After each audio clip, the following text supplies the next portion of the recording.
আজকে আমরা phrase and clause পড়ব এবং এই পোর্শনটা একাডেমিকে নাই, কিন্তু অ্যাডমিশন থেকে শুরু করে তুমি মেডিকেল অ্যাডমিশনের কথা বলো, তুমি ভার্সিটি এক্সামের কথা বলো, যে কোনো জায়গায় জবের কথা বলো, বিসিএস এর কথা বলো, সব জায়গায় এই সেগমেন্টটা থেকে প্রচুর প্রশ্ন আসে। এবং এই সেগমেন্টটা যে একেবারে ইন্ডিপেন্ডেন্ট তা কিন্তু না, এটা পার্টস অফ স্পিচের সাথে লিঙ্ক করে খুব বেসিক একটা জায়গা। ইংরেজির ক্ষেত্রে অনেকে মনে করি যে এই ভোকাবুলারি এত মুখস্থ করতে হবে, এত পড়তে হবে, কিন্তু এই জায়গাটা কিন্তু মুখস্থ করেন না, পুরোটা বোঝার জায়গা। এবং দশটা রুল যদি তুমি বুঝতে পারো, আবারও বলতেছি মুখস্থ না, মাত্র 10টা জায়গা, তাও বুঝার জায়গা। তুমি যদি 10টা জায়গা বুঝে একটু মাথায় রাখতে পারো, তাহলে কিন্তু এখানে ফুল মার্কস পাওয়া যায়।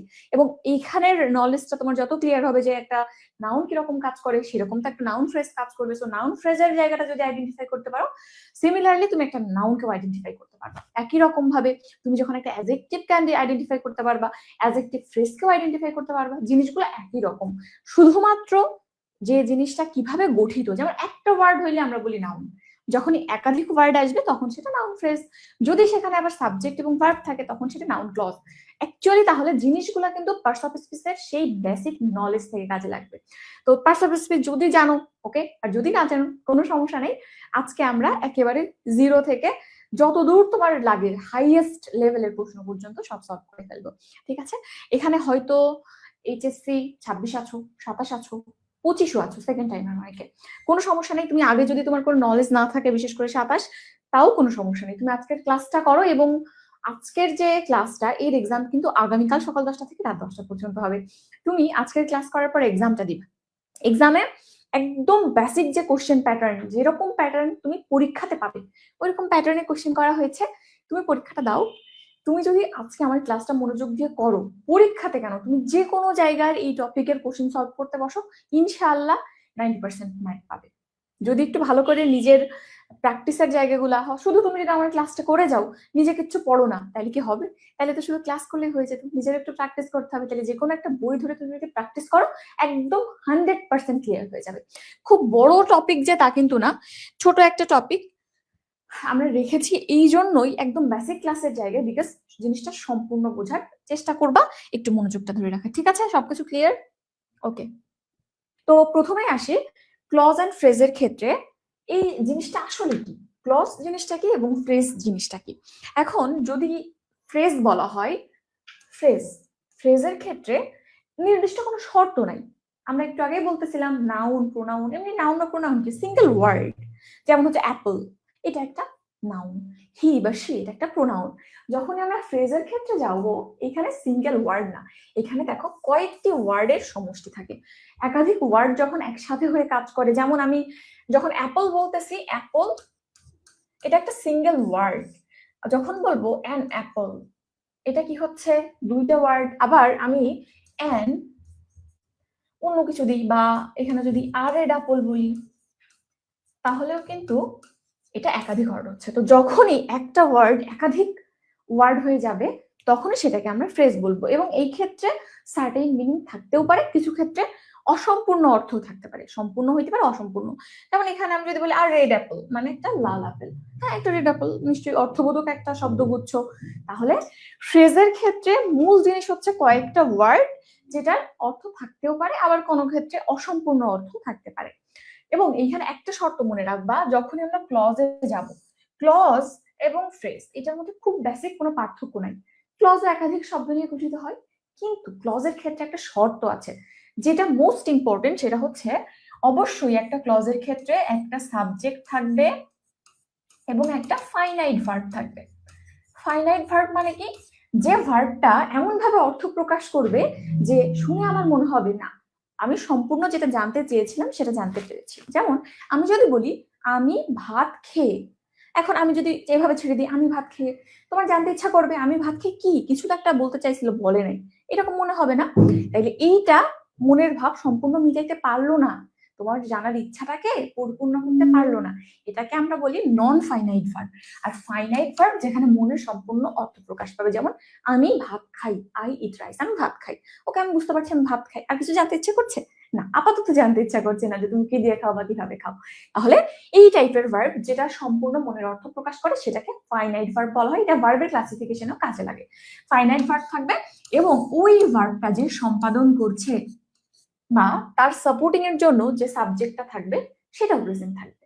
তাহলে ফ্রেজ এন্ড ক্লজের বেসিক পার্থক্য একটা জায়গাতেই, সেটা হচ্ছে ক্লজের ক্ষেত্রে অবশ্যই একটা সাবজেক্ট এবং ফাইনাইট ভার্ব থাকবে, যেটা কখনোই ফ্রেজে থাকবে না। অর্থের দিক থেকেও ক্লজে সম্পূর্ণ অর্থ প্রকাশ পেতেও পারে, আবার আমি যখন সাবঅর্ডিনেট ক্লজে যাব ওইটা কিন্তু ডিপেন্ডেন্ট ক্লজ, ওখানে সম্পূর্ণ অর্থ প্রকাশ পাবে না। তো অর্থ খুব বেশি ইম্পর্টেন্ট জিনিস না, ইম্পর্টেন্ট এইটাই যে ক্লজে সাবজেক্ট এন্ড ফাইনাইট ভার্ব থাকবে, ফ্রেজের ক্ষেত্রে থাকবে। ঠিক আছে, ওকে। যেমন এইখানে আমি যদি বলি আই হ্যাভ 10 রোজেস, আমার 10টা গোলাপ ফুল আছে। এখন আমার কাছে 10টা গোলাপ ফুল আছে, এখানে যদি 10টা গোলাপের নিচে ডাক দেয় 10 রোজেস, তাইলে নির্দিষ্ট অর্থ 10টা গোলাপ ওকে। এখন আমাকে বলো 10 রোজেস, এইখানে একটা ওয়ার্ড নো, দুইটা ওয়ার্ড একসাথে আছে। যখনই দুইটা ওয়ার্ড একসাথে আছে আমার চিন্তা যাবে না এটা সিঙ্গেল ওয়ার্ড না, তাহলে ফ্রেজ বা ক্লজ। এখন আমি দেখবো এখানে কোনো সাবজেক্ট আছে, সাবজেক্টের মতো তো কিছু দেখতে লাগতেছে না। এখন দেখো কোনো ভার্ব আছে না, 10 10টা, এটা অ্যাডজেক্টিভ, রোজ রোজেস এটা নাউন, তাহলে এখানে কোনো ভার্ব নাই, তাহলে এইটা যাবে ফ্রেজের মধ্যে। ঠিক আছে, আগে দেখবা একটা ওয়ার্ড হলে পার্টস স্পিচের একটা চলে যাবে। যখন একাধিক ওয়ার্ড চিন্তা আসবে এটা কি ফ্রেজ নাকি ক্লজ। ক্লজ এলিমিনেট কি করে করব, এখানে ভার্ব আছে কিনা সাবজেক্ট আছে কিনা। এরপর আসো I have 10 roses which are red, এখানে আমি অ্যাট্রোপ মার্ক করব হুইচ আর রেড। এখানে দেখো এই হুইচ এইটা কিন্তু রিলেটিভ প্রোনাউন হিসেবে কাজ করে। রিলেটিভ প্রোনাউন এটা কিন্তু কাইন্ড অফ একটা রিলেটিভ সাবজেক্ট হিসেবে কাজ করে। তাহলে এই হুইচটা এখানে একটু অ্যাটিপিক্যাল সাবজেক্ট হিসেবে কাজ করছে এবং আরটা হচ্ছে সেই ফাইনাইট ভার্ব। ঠিক আছে, এই সেই ফাইনাইট ভার্ব।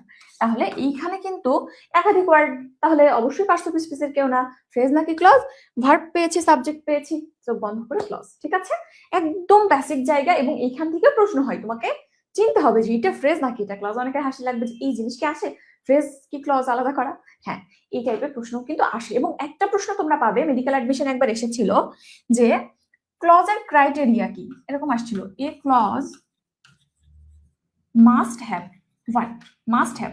একটা ক্লজে কি থাকবে, অপশনে ছিল subject and object, object and subject, verb and object, subject and verb, এরকম অনেকগুলো ছিল। কি হবে, অবশ্যই সাবজেক্ট এন্ড ফাইনাইট ভার্ব। খেয়াল রাখবা শব্দটা কিন্তু ফাইনাইট ভার্ব, অনেক সময় শুধু ভার্বও থাকতে পারে, যদি ফাইনাইট না থাকে ওটাই লাগিয়ে দিবে। ঠিক আছে, এটা কিন্তু আসা একটা প্রশ্ন। তো সবার আগে এই জিনিসটা বুঝে নাও, না হইলে একটু পরে দেখবা একটা সেগমেন্টের নিচে, সেন্টেন্সের একটা পোর্শনের নিচে রাখতে আছে, অপশনের মধ্যে তুমি বুঝতেছো এটা অ্যাডজেক্টিভের মতো কাজ করছে, তোমার মাথায় আসতেছে না এটা ফ্রেজ নাকি ক্লজ।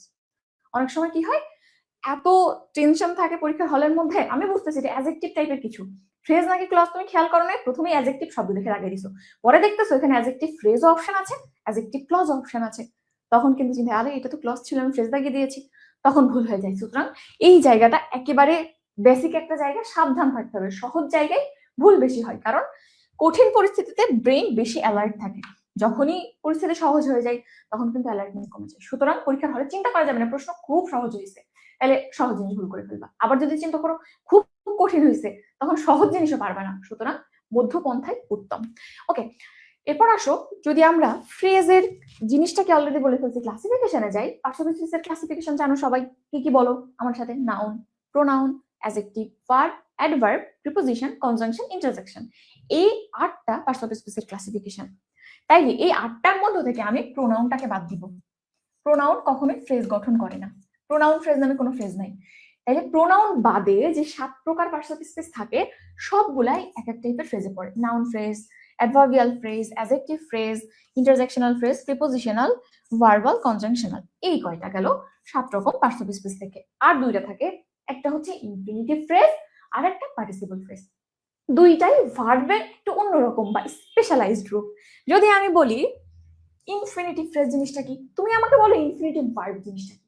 ইনফিনিটিভ এটা ভার্বের একটা টাইপ, কি জিনিসটা, টু প্লাস ভার্ব, এই ফরম্যাটটাকেই বলা হয় ইনফিনিটিভ। তাইলে ইনফিনিটিভ জিনিসটা কি, টু প্লাস ভার্ব। তাহলে ইনফিনিটিভ ফ্রেজও ওরকম, টু প্লাস ভার্ব এই ফরম্যাট দিয়ে যদি কিছু শুরু হয়, এরপরে কখনো কখনো কোনো নাউন থাকে, কখনো প্রোনাউন থাকে, কখনো স্পেশাল অন্য পোর্শনও থাকতে পারে, মডিফায়ার, অবজেক্ট, অনেক কিছু থাকে। তো তো বেসিক জিনিসটা শুরুর এটা। হ্যাঁ, আমরা একটু পর দেখবো ইনফিনিটিভ। জাস্ট এতটুকু মনে রাখো, ইনফিনিটিভ মানে 2 + ভার্ব। সো কোনো ফ্রেজ যখন 2 + ভার্ব দিয়ে শুরু হয় সেটা ইনফিনিটিভ ফ্রেজ। আর আরেকটা বাকি থাকে পার্টিসিপল ফ্রেজ। পার্টিসিপল আমরা পার্টিসিপল পড়েছি না, জেন্ডার অ্যান্ড পার্টিসিপলের পার্থক্য খুব বেশি আসে পরীক্ষাতে। তো পার্টিসিপল জিনিসটা হচ্ছে ভার্বের মডিফাইড রূপ। একটা ভার্ব সেটা রূপ পরিবর্তন করে অন্যভাবে, কখনো অ্যাডজেক্টিভ হিসেবে ব্যবহৃত হচ্ছে, কখনো ভার্ব হিসেবে। এমন না যে পার্টিসিপল অ্যাডজেক্টিভ হিসেবে ব্যবহৃত হয়, তা কিন্তু না। অনেকে মনে করো পার্টিসিপল মানে শুধু অ্যাডজেক্টিভ আর জেরান্ড মানে শুধু নাউন। না, পার্টিসিপল সে প্রিপোজিশন হিসেবেও ব্যবহৃত হইতে পারে, সে ইভেন ভার্ব হিসেবেও ব্যবহৃত হইতে পারে। সুতরাং পার্টিসিপল মানে ভার্বের রকম ফের। এটা 3 ধরনের হয়, তোমরা জানো, এত ডিটেলসে জানার দরকার নেই। জাস্ট এতটুকু জানো, পার্টিসিপলের ক্ষেত্রে ভার্ব প্লাস আইএনজি এই ফরম্যাটটাও আসতে পারে শুরুতে, বা V3 ফরম্যাট আসতে পারে। তবে verb plus ING, present participle বলতে তোমরা যেটাকে চিনো ভার্ব প্লাস আইএনজি, এই ফরম্যাটটা আসে। ঠিক আছে? সো যদি কখনো কোনো ফ্রেজ ভার্ব প্লাস আইএনজি দিয়ে শুরু হয়, মার্ক করা থাকে এমন ওয়ার্ড দিয়ে শুরু হচ্ছে যেটা ভার্ব প্লাস আইএনজি, তখন সেটা আমরা চিন্তা করতে পারি পার্টিসিপল ফ্রেজের মধ্যে। ঠিক আছে? তাহলে এই বেসিক জিনিসগুলো একটু দেখবো। আর নাউন, অ্যাডজেক্টিভ, অ্যাডভার্বিয়াল এগুলো একটু পরে বলি। তবে বেসিক জিনিসগুলো এগুলো। নাম এরকম কেন হয়েছে? Noun phrase. কেন এর নাম নাউন ফ্রেজ হয়েছে? এটা দেখতে নাউনের মতো না, কাজের জন্য। তাহলে এই সব নামকরণের পিছনে কারণ কিন্তু একটা কাজ, তারা কিভাবে কাজ করছে সেই অনুযায়ী নামকরণ করা হয়েছে। একটা ফ্রেজকে তুমি তখনই নাউন ফ্রেজ বলবা যখন সে নাউনের মতো কাজ করবে। অ্যাডজেক্টিভ ফ্রেজ যখন সে অ্যাডজেক্টিভের মতো কাজ করবে। অ্যাডজেক্টিভের মতো কাজ মানে কি? সে কোনো নাউন বা প্রোনাউনকে মডিফাই করবে, বা নাউন বা প্রোনাউনের কোয়ালিটি সম্পর্কে কিছু বলবে। অ্যাডভার্বিয়াল ফ্রেজ কি? নাউন বা প্রোনাউন ছাড়া বাকি সমস্ত পার্টস অফ স্পিচ নিয়ে যে কথা বলবে। যেমন কোনো ওয়ার্ড যদি ভার্ব সম্পর্কে কিছু বলে তাহলে সেটা অ্যাডভার্ব, যদি অ্যাডভার্ব সম্পর্কে কিছু বলে তাহলেও সেটা অ্যাডভার্ব, প্রিপোজিশন সম্পর্কে কিছু বললে তাহলেও অ্যাডভার্ব, যদি পুরো একটা সেন্টেন্সকে মডিফাই করে তাহলেও সেটা অ্যাডভার্ব। সুতরাং এইভাবে কাজ অনুযায়ী আমরা দেখব। আমি কিন্তু আবারও বলতেছি, পার্টস অফ স্পিচের নলেজটা কাজে লাগবে। আমরা নাউন আইডেন্টিফিকেশন শিখেছিলাম, প্রোনাউন সবগুলো শিখেছিলাম, কিভাবে কিভাবে হয়, কোনটার কাজ কি। যদি কারো কোনো জায়গায় কনফিউশন থাকে, আমার চ্যানেল নিশাত আপুতেও তুমি পার্টস অফ স্পিচের ফুল ক্লাস পাবে। মেডিলজিতেও পার্টস অফ স্পিচের পোস্টমর্টেম এই নামে একটা ক্লাস আপলোড দেওয়া আছে, চাইলে দেখে নিতে পারো। 2-2.5 ঘন্টার ক্লাস, পার্টস অফ স্পিচে কোথাও আটকাবা না, একটু দেখে নিও যদি প্রবলেম হয়। ওকে, তো আমরা পরের স্লাইডে যাই। এবং এইখানে যদি কোশ্চেন প্যাটার্ন সম্পর্কে একটু বলি, কোশ্চেন কিরকম আসে? কোশ্চেন বেসিক এরকম টাইপ আসে যে তোমাকে একটা সেন্টেন্স দিয়ে দিবে, একটা পোর্শনের নিচে আন্ডারলাইন করা থাকবে। ওই আন্ডারলাইন অংশটা কোন ফ্রেজ বা কোন ক্লজ এটা তোমাকে বলতে হবে। তাহলে এখন কাজ আমি দেখব নাউন ফ্রেজটা কিভাবে সহজে চেনা যায়। না চিনলে কোনো কাজ নাই। এমন অনেক জ্ঞান আছে, নাউন ফ্রেজ নাউনের মতো কাজ করে, নাউন ফ্রেজ এখানে বসে ওখানে বসে, বাট প্র্যাকটিক্যালি যখন আমাকে দিবে আমি তখন চিনতে পারলাম না, লাগাইতে পারলাম না, তাহলে তো লাভ নাই। সুতরাং তোমার কাজ চেনা। ওকে, এখন দেখো নাউন ফ্রেজের ক্ষেত্রে প্রথম যেটা মনে রাখবা, ও কাজ করে নাউনের মতো। নাউনের মতো কাজ করে, প্রথম কথা নাউনের মতো কাজ করে। এখন কথা হচ্ছে নাউনের মতো কাজ করে মানে কি? নাউন আসলে কিভাবে কাজ করে? পরের স্লাইডে যাই। দেখো, নাউনের মতো কাজ বুঝাইতে একটা নাউন কে কি কাজ করে বা কোথায় কোথায় বুঝতে পারে? নাউন সাবজেক্ট হিসেবে বুঝতে পারে। একটা সেন্টেন্সে কোনো একটা জায়গায় তুমি সাবজেক্ট দেখেছো, সাবজেক্ট হয় নাউন হবে, না হয় প্রোনাউন হবে, আর কিচ্ছু হইতে পারে না। দুনিয়ায় তুমি আমার এমন কোনো সাবজেক্ট দেখাইতে পারবে না যে প্রোনাউন বা নাউন ছাড়া অন্য কিছু। তাহলে সাবজেক্টের জায়গায় যদি কোনো ফ্রেজ বা ক্লজ থাকে তাহলে সেটাকে কি বলবা? সেটাকে প্রোনাউন ফ্রেজ হইতে পারবে? পারবে না, কারণ আমি একটু আগেই বললাম প্রোনাউন ফ্রেজ বলে কিছু নাই দুনিয়ায়। সুতরাং সেটা অবশ্যই নাউন ফ্রেজ। সুতরাং প্রথমেই যেটা আমরা জানবো, সাবজেক্ট হিসেবে তুমি যদি কোনো একটা ফ্রেজকে দেখো অবশ্যই সেটা নাউন ফ্রেজ হবে। এক্সাম্পল দেখো, the home of little family was a pleasant place. তো দেখো এখানে কোন একটা পরিবারের কথা বলতেছে যেখানে ছোট একটা পরিবার বাস করতো, ওই জায়গাটা খুব শান্তির একটা জায়গা ছিল। তাইলে এই পুরো পোর্শনটা আমি যতটুকু দাগ দিচ্ছি, the home of little family, এই পোর্শনটা। এরপর দেখো ওয়াজ আছে, আ প্লিজেন্ট প্লেস, এইটা এই যে হোমটার অবস্থান সেই সম্পর্কে কিছু বলতেছে, জায়গাটা কেমন ছিল? শান্তি। তাহলে এই পুরো সেন্টেন্সটা যদি খেয়াল করো, এটা হচ্ছে ভার্ব। ভার্বের আগে যে পোর্শনটা থাকে সেন্টেন্সের স্টার্টিং এ, সেটাকে কি বলি? সাবজেক্ট। তাহলে এটা কি অ্যাকচুয়ালি সাবজেক্ট। এখন আমাকে বলো সাবজেক্টের জায়গায় কি হইতে পারে? নাউন বা প্রোনাউন। এটা ফ্রেজ, তাহলে নাউন ফ্রেজ বা প্রোনাউন ফ্রেজ? আরে প্রোনাউন ফ্রেজ বলে তো কিছু নাই, তাহলে কি হবে? Noun phrase. চোখ বন্ধ করে এটা নাউন ফ্রেজ হবে। ঠিক আছে? ওকে, এরপর আসো অবজেক্ট হিসেবে। অবজেক্টের ক্ষেত্রেও একই, সাবজেক্ট যেরকম কেবল নাউন বা প্রোনাউন হতে পারে, অবজেক্টের ক্ষেত্রেও একই, কেবলমাত্র নাউন বা প্রোনাউনে সাবজেক্ট হতে পারে, অবজেক্ট হইতে পারে একই রকম ভাবে। তাহলে তুমি চিন্তা করো, এখানেও একই কথা, প্রোনাউন ফ্রেজ বলে কিছু নাই। তাহলে যদি অবজেক্টের জায়গায় তুমি কোনো ফ্রেজকে দেখো তাহলে অবশ্যই সেটা প্রোনাউন ফ্রেজ। যেমন এইখানটাতে I like singing in the bath, দেখো আই এখানে কি সাবজেক্ট, লাইক কি পছন্দ করা, এটা ভার্ব, এবং সিঙ্গিং ইন দ্য বার্ড এই পুরো পোর্শনটা কিন্তু অবজেক্ট। এবং অবজেক্ট চেনার উপায় কি, তুমি কোন একটা সেন্টেন্সের কাছে প্রশ্ন করবা, ভার্বের কাছে প্রশ্ন করবা কিভাবে, কি বা কাকে দিয়ে। ভার্বটা কি এখানে পছন্দ করা, তাহলে প্রশ্ন হবে আমি কি পছন্দ করি, বা কোনো ব্যক্তির নাম বা কোনো একটা বস্তুবাচক কিছু থাকলে আমি বলতাম আমি কাকে পছন্দ করি। তাহলে এখানে প্রশ্ন করো তুমি কি পছন্দ করো, আমি গোসলের সময় গান গাইতে পছন্দ করি, কি এর উত্তর পাচ্ছ না, তাইলে কি দিয়ে বা কাকে দিয়ে প্রশ্ন করে যে উত্তরটা তুমি পাবা সেটাই অবজেক্ট। তাহলে কি এর উত্তরে পাচ্ছ সিঙ্গিং ইন দ্য বার্ড, তাহলে এটা কি, এটা অবজেক্ট। তাইলে অবজেক্ট যেহেতু কি হবে প্রোনাউন ফ্রেজ হইতে পারে না, তাহলে অবশ্যই অবশ্যই অবশ্যই এটা নাউন ফ্রেজই হবে। ঠিক আছে, তাহলে সাবজেক্টের জায়গা অবজেক্টের জায়গা চিনলাম। অবজেক্ট কিভাবে চিনবো বললাম, কি করে বা কাকে করে, বা এরকম কি বা কাকে রিলেট করে তুমি ভার্বকে প্রশ্ন করবা কি পছন্দ করে।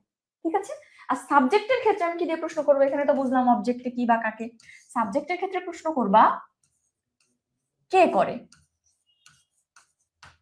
কে বা কি, কে না দিয়ে কেই বলবা, কে কে কে দিয়ে প্রশ্ন করবা। ঠিক আছে, কে বা বস্তু হইলে কোন জিনিস, তাহলে কে বা কোন জিনিস। ঠিক আছে, এই দুইটা জায়গায় একটু দেখিও, খুব ইম্পর্টেন্ট, যখন কোনো কিছুতে মিলবে না এই ফরম্যাটে ফেলে দিতে পারবে। এরপর আসো সাবজেক্টের কমপ্লিমেন্ট হিসেবে। কমপ্লিমেন্ট কি জিনিস, এটা একটা special type of object. Complement কি, complement special type of object. যেরকম আমি যদি বলি, এখানে একটা এক্সাম্পল আছে, doctor Shahidullah was a man of letters, বা আমি যদি বলি হি ইজ আ স্টুডেন্ট। তো এই জায়গাটাতে দেখো হি সাবজেক্ট, ইজ নিঃসন্দেহে ভার্ব, তুমি পরের প্রশ্নটাকে কি বলবা, প্রশ্ন করো সে কি, সে একজন ছাত্র, তাহলে কি এর উত্তর পাচ্ছ, তাহলে আই স্টুডেন্ট এখানে কি হওয়ার কথা, অবজেক্ট হওয়ার কথা। সন্দেহ আছে, কোনো সন্দেহ কিন্তু নাই। কিন্তু এই জায়গাতে এই অবজেক্টটাকে একটা স্পেশাল নামে রাখা হয়, সেই নামটা কমপ্লিমেন্ট। এখন প্রশ্ন, কেন অবজেক্ট না বলে আমি কি কমপ্লিমেন্ট বলছি, দেখো এই সেন্টেন্সটাই একটা স্পেশাল প্যাটার্ন ফলো করা হয়েছে। এখানে হি কে আর স্টুডেন্টকে একই লোক না, ধরো তুমি একটা ছেলে তার নাম রোহান, তো রোহানকে বলতেছো হি ইজ আ স্টুডেন্ট, তাইলে হি কে সেই রোহানি, এই স্টুডেন্টটাকে সে রুহানি, তো অন্য কেউ তো না। তাইলে এই হি যে আর স্টুডেন্টও সে, অর্থাৎ হি যা বুঝাচ্ছে আর স্টুডেন্ট দিয়ে সে তাকে সেই জিনিসই বুঝাচ্ছে। তাহলে যখন কোনো সেন্টেন্সে সাবজেক্ট যা হয় অবজেক্টও তাই হয়, একই জিনিসকে বোঝায়, তখন এই অবজেক্টটাকে স্পেশাল নামে রাখা হয়, সেই নামটা হচ্ছে কমপ্লিমেন্ট। কি বলা হয়, কমপ্লিমেন্ট। এবং এই মাঝখানে যে ভার্বটা থাকে, লিঙ্কিং ভার্বের নাম শুনেছো না, লিঙ্কিং ভার্বের নাম কেউ শুনেছো, এই মাঝখানের ভার্বটাকে লিঙ্কিং ভার্ব বলা হয়। তাহলে সাবজেক্ট এক অবজেক্টও এক, সাবজেক্ট অবজেক্ট একই জিনিস হইলো, তখন অবজেক্টটাকে কি বলি আমরা, আবার বলো কমপ্লিমেন্ট। এবং মাঝখানের এই জিনিসটাকে বলা হয়, মাঝখানের ভার্বটাকে বলা হয় লিঙ্কিং ভার্ব। কেন লিঙ্কিং ভার্ব, লিঙ্কিং মানে কি যোগ করা, তাহলে এখানে এই জিনিসও যা ওই জিনিসও তাই, তাহলে এদের আলাদা থাকার কি দরকার, একসাথে থাকবে, এই জন্য মাঝখানে যোগ করার জন্য ভার্বটা আসছে। এই জন্য যেহেতু মনে হইতেছে দুইটা একই রকম জিনিস, মাঝখানে যোগ করতেছে ইজ, এই জন্য এটাকে কি বলা হয় লিঙ্কিং ভার্ব, মনে রাখিও। এখন আসো কমপ্লিমেন্ট সম্পর্কে আরেকটা কথা একটু বলি, লিখে রাখো, সব জিনিস তো লেখা যায় না স্লাইডে। কমপ্লিমেন্ট দুই ধরনের হইতে পারে, একটা direct object type of complement, যেটা অ্যাকচুয়ালি অবজেক্টের মতো কাজ করে, কোনো বস্তুকে বুঝাই বা ব্যক্তিকে বুঝাই। আরেকটা আছে adjective type of complement, adjective type of complement. তো অ্যাডজেক্টিভ কি করে হয় একটা কমপ্লিমেন্ট, আমি যদি এখানে হি ইজ এ স্টুডেন্ট না বলে বলতাম he is a good boy, বা আমি যদি বলতাম she is beautiful, she is beautiful, তো দেখো এখানটাতে শিও যে বিউটিফুল কিন্তু সেই তো সুন্দর, সুতরাং সে দিয়ে যাকে বোঝাচ্ছে বিউটিফুল দিয়ে সেই একটা জিনিসকেই বোঝাচ্ছে। এই ক্ষেত্রেও এটা কমপ্লিমেন্ট এবং এটা লিঙ্কিং ভার্ব। এখন এটা দেখো বিউটিফুল শব্দটা কিন্তু স্পেশালি কোনো অবজেক্ট হিসেবে তুমি বলতে পারবে না, এটা কি অবজেক্ট কোনো বস্তু বা ব্যক্তি না, তাহলে এটা কি, এইটাও কমপ্লিমেন্ট, একই জিনিস যেহেতু এটাও কমপ্লিমেন্ট, কিন্তু এটাকে আমরা অ্যাডজেক্টিভ টাইপ অফ কমপ্লিমেন্ট বলছি। ঠিক আছে, এইখান থেকেও কিন্তু প্রচুর প্রশ্ন হয়, কমপ্লিমেন্ট কি জিনিস, লিঙ্কিং ভার্ব কি জিনিস, কোন টপিকের মধ্যে চলে আসলো। আবার একটু বলি, যাহাই সাবজেক্ট তাহাই অবজেক্ট, একই জিনিসকে রিপ্রেজেন্ট করছে, তখন ওই অবজেক্টের একটা আলাদা নাম চলে আসে, সেটাই কমপ্লিমেন্ট। কমপ্লিমেন্ট কয় রকম হয়, দুই রকম, একটা real object type of complement আর একটা অ্যাডজেক্টিভ টাইপ অফ কমপ্লিমেন্ট। যেমন এইখানে he is a student, I student, কি এর উত্তর পাচ্ছি, এটা রিয়েল কমপ্লিমেন্ট। আর নিচে যেটা দেখতেছো শি ইজ বিউটিফুল, এই বিউটিফুল শব্দের অ্যাডজেক্টিভ, এটা অ্যাডজেক্টিভ টাইপ অফ কমপ্লিমেন্ট। ঠিক আছে? আর দুইটা একই জিনিস, মাঝখানে সংযোগকারী হিসেবে যে থাকে তাকে আমরা বলি লিঙ্কিং ভার্ব। লিঙ্কিং ভার্ব থেকে কিন্তু বেশ প্রশ্ন আসে। ঠিক আছে? তাহলে আশা করি এই জিনিসটা ক্লিয়ার। হ্যাঁ, তাহলে সাবজেক্টের কমপ্লিমেন্ট হিসেবে যে থাকবে সে নাউন ফ্রেজ হয়ে থাকে ম্যাক্সিমাম ক্ষেত্রে। আর তোমার যদি মনে হয় কাউকে মডিফাই করছে কোনো নাউন বা প্রোনাউনকে, তখন তুমি অ্যাডজেক্টিভ ফ্রেজ বলতে পারো। একটু পর দেখবো আমরা সেটা। এরপর গেল, এরপর আসো প্রিপোজিশনের অবজেক্ট হিসেবে। এখন আমি আরেকটা রুল বলবো তোমাকে, এটা আশা করি তোমরা দেখছো। আমি একটা পেজ একটু অ্যাড করি। দেখো, আমরা যখন পড়েছিলাম নাউন বা প্রোনাউনের অবস্থান, নাউন বা প্রোনাউনের অবস্থানে আমার একটা রুল আছে, রুলটাকে বলি আমরা এডিপির রুল বা এডিপিপির রুল, যেটা তুমি যেভাবে বলো। তো এডিপিপি এর রুলে আমরা আর্টিকেল এ দিয়ে আর্টিকেল, ডি দিয়ে ডিটারমিনার, ডিটারমিনার, তারপরে একটা পি দিয়ে প্রিপোজিশন আর একটা দিয়ে পজেসিভ, প্রিপোজিশন আর পজেসিভ। পজেসিভ প্রোনাউন কিন্তু, আবার বলিও না পজেসিভ জিনিসটা কি। তাহলে এই যে চারটা বান্দাকে দেখতেছো, প্রথমে article, article A and B, determiner, determiner একদম যদি ক্লাসিক্যাল ডিটারমিনার বলো, ক্লাসিক্যাল ডিটারমিনার চারটা, দিস, দ্যাট, দিস, দোজ, এই চারটা। তাইলে চারটা ডিটারমিনার, তারপরে প্রিপোজিশন, প্রিপোজিশন নিশ্চয়ই চিনো। ওকে, আর একটা হচ্ছে পজেসিভ। পজেসিভ মানে আমরা যে প্রোনাউন দিয়ে নিজের অধিকার বুঝাই, this is my pen, this is his book, এই মাই, হিজ, এই ওয়ার্ড গুলা পজেসিভ।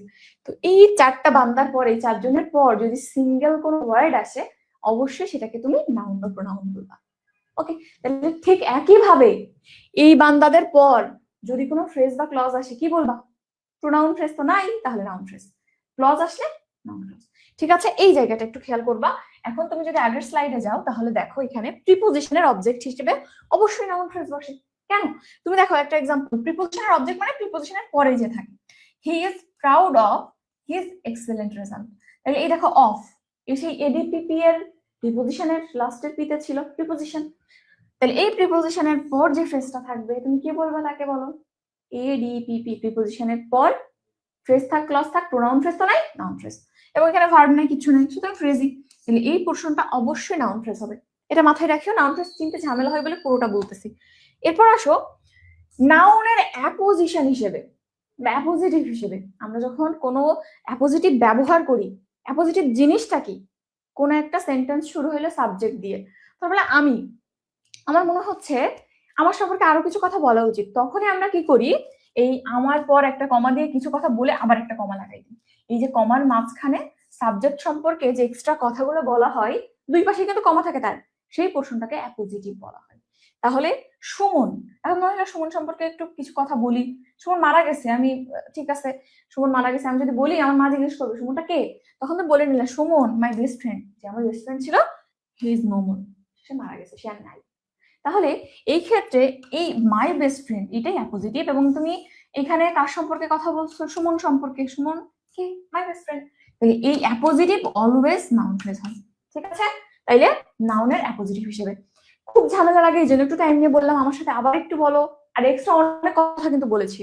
প্রথমেই সাবজেক্টের জায়গায় কোনো ফ্রেজ থাকলে অবশ্যই অবশ্যই সেটা নাউন ফ্রেজ।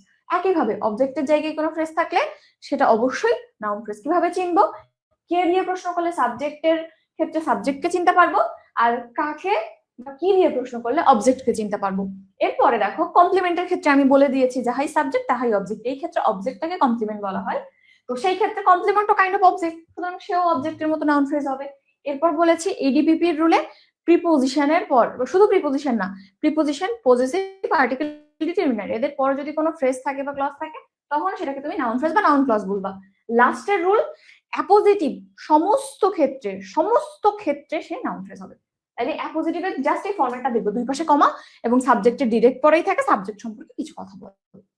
ঠিক আছে, এই পাঁচটা জায়গা, সাবজেক্ট, অবজেক্ট, অবজেক্টের মতো আরেকটা জিনিস কমপ্লিমেন্ট, এরপর এডিপিপি রুল বা শুধু প্রিপোজিশন মনে রাখতে চাইলে রাখো, আর শেষে হচ্ছে অ্যাপোজিটিভ। ওকে ডান, তাহলে নাউন ফ্রেজ এইগুলো দিয়ে আমরা চিনতে পারবো। প্র্যাকটিস করবো একটু পর, এখন তাড়াহুড়ো করিও না। ওকে, আমি ফাইল দিয়ে দিব। এরপর আসো অ্যাডজেক্টিভ ফ্রেজ। অ্যাডজেক্টিভ ফ্রেজটা কি জিনিস আমরা যদি প্রথমেই বলি, বলো অ্যাডজেক্টিভ কি? বলো অ্যাডজেক্টিভ কি? অ্যাডজেক্টিভ মানে নাউন বা প্রোনাউনের মডিফায়ার, যে ওয়ার্ড নাউন বা প্রোনাউনকে কোয়ান্টিফাই করে। শুধু নাউন বা প্রোনাউন, অন্য কিছু কিন্তু না। যে ওয়ার্ড নাউন বা প্রোনাউনকে কোয়ান্টিফাই করে বা নাউন বা প্রোনাউন সম্পর্কে কিছু বলে তাকেই আমরা অ্যাডজেক্টিভ বলে থাকি। তো এই ক্ষেত্রে অ্যাডজেক্টিভ ফ্রেজ কি জিনিস হবে? একাধিক শব্দ বা শব্দগুচ্ছ যেটা ওই পুরো পোরশনটা কোনো নাউন বা প্রোনাউনকে কোয়ালিফাই করবে তাকেই আমরা অ্যাডজেক্টিভ ফ্রেজ বলবো। পার্থক্য আর কিচ্ছু না। যেমন দেখো, আমি প্রথমে একটা এক্সাম্পল দেখাই। কোয়ান্টিফিকেশন বা মডিফিকেশন তোমরা জানো। মডিফিকেশন মানে কোন একটা জিনিসকে মডিফাই করছো, মানে ওই জিনিস সম্পর্কে এক্সট্রা কথা তুমি বলতেছো, যার ফলে ওই জিনিসটা সম্পর্কে আগে তোমার যে নলেজ ছিল সেটা একটু চেঞ্জ হয়ে গেল। প্রথমেই দেখো, হি ইজ আ বয়। আমি যদি হি ইজ আ বয় পর্যন্ত বলে থেমে যাই, তুমি বুঝতে পারছো সে একটা ছেলে। ওকে, এরপর আমি বলতেছি he is a boy of 30, সে 30 বছর বয়সের একটা ছেলে। তাহলে এখানে অফ 30 দিয়ে তুমি কি করলা? এই ছেলেটা সম্পর্কে একটা কথা বললা। এখন আমাকে বলো, বয় শব্দটা কোন পার্টস অফ স্পিচ? বয়, ছেলে। অবশ্যই নাউন, অন্য কিছু আর সুযোগ আছে? নাই। তাহলে এটা অবশ্যই নাউন। তাহলে এই যে অফ 30 পোর্শনটা, এটা কি করলো? বয় সম্পর্কে এক্সট্রা কথা বললো বা এই বয়কে কোয়ান্টিফাই করলো, যে বয় আসলে কি বা বয়ের ক্যারেক্টারিস্টিক কেমন, 30 বছর বয়স তার। তাহলে যেহেতু বয় সম্পর্কে বা নাউন সম্পর্কে সে কথা বলতেছে, এই পোর্শনটা অবশ্যই অ্যাডজেক্টিভ ফ্রেজ হবে, ভার্ব নাই, সাবজেক্ট নাই, ক্লজ না। এরপর আসো পরেরটা, a boy with blue eyes is not like by all. তাইলে নীল চোখের ছেলেদের সবাই পছন্দ করে না, সবাই যে পছন্দ করে তা তো না, এরকম কথাটা। এখন এখানেও দেখো আ বয় উইথ ব্লু আইস, তাহলে এই যে উইথ ব্লু আইস এই পোর্শনটা বয়কে মডিফাই করতেছে। কিভাবে? কোন ছেলেটা? তুমি যদি আমি তোমাকে জিজ্ঞেস করি যে সেই ছেলেটাকে কেউ পছন্দ করে না, প্রশ্ন হলো কোন ছেলেটা? যার চোখ নীল। তাহলে বয় সম্পর্কে আমি এক্সট্রা তথ্য দিচ্ছি বা বয়কে নির্দিষ্ট করে বলতেছি নীল চোখওয়ালা এই ছেলেটা। তাহলে অবশ্যই বয়কে নিয়ে কথা বলতেছে, বয় একটা নাউন, এই ক্ষেত্রে অবশ্যই এটাও অ্যাডজেক্টিভ ফ্রেজ হবে। ঠিক আছে? আমি শর্টকাট একটা রুলস একদম শেষে দেখাবো, এখন না, আপাতত না। ওকে, এখানে যে রুলটা দেখা আছে আমি নিচে একসাথে করে দেখাবো। ওকে, এখানে ব্যাখ্যা লেখা আছে কিভাবে চিনবো। তাহলে অ্যাডজেক্টিভ ফ্রেজের ক্ষেত্রে জাস্ট এতটুকু খেয়াল রাখো যে যে ফ্রেজটা মার্ক করা আছে ওইটা কোনো নাউন বা প্রোনাউনকে মডিফাই করছে কিনা, এবং এই ক্ষেত্রে ম্যাক্সিমাম জায়গাতে যে নাউন বা প্রোনাউনকে মডিফাই করবে ওই ফ্রেজের আগেই সেই ওয়ার্ডটা থাকবে। যেমন উইথ ব্লু আইস, কার নীল চোখ? ছেলেটার। সেই ছেলেটা কিন্তু পুরো ফ্রেজটার আগেই আছে ডিরেক্ট। এখানে অফ 30 তার আগেই বয় আছে। এই সমস্ত ক্ষেত্রে আমরা ওই নাউন বা প্রোনাউনটা ফ্রেজটার ডিরেক্ট আগেই পাই। ওকে, এটা শর্টকাট রুল, আমরা পরে দেখবো যেটা লেখা আছে, পরের স্লাইডে যাই। এরপর আসো অ্যাডভার্বিয়াল ফ্রেজ। তো দেখো, অ্যাডভার্ব চেনা সব থেকে সহজ। অ্যাডভার্ব চেনা সব থেকে সহজ। অ্যাডভার্বিয়াল ফ্রেজের কথা বলছি না, জাস্ট অ্যাডভার্বের কথা বলতেছি। আচ্ছা, কে কে আছো? আচ্ছা, কে কে আছো দেখি একটু কমেন্ট করো তো দেখি, যে অ্যাডভার্ব আমরা কিভাবে চিনি। পার্টস অফ স্পিচের অ্যাডভার্ব আমরা কিভাবে চিনি?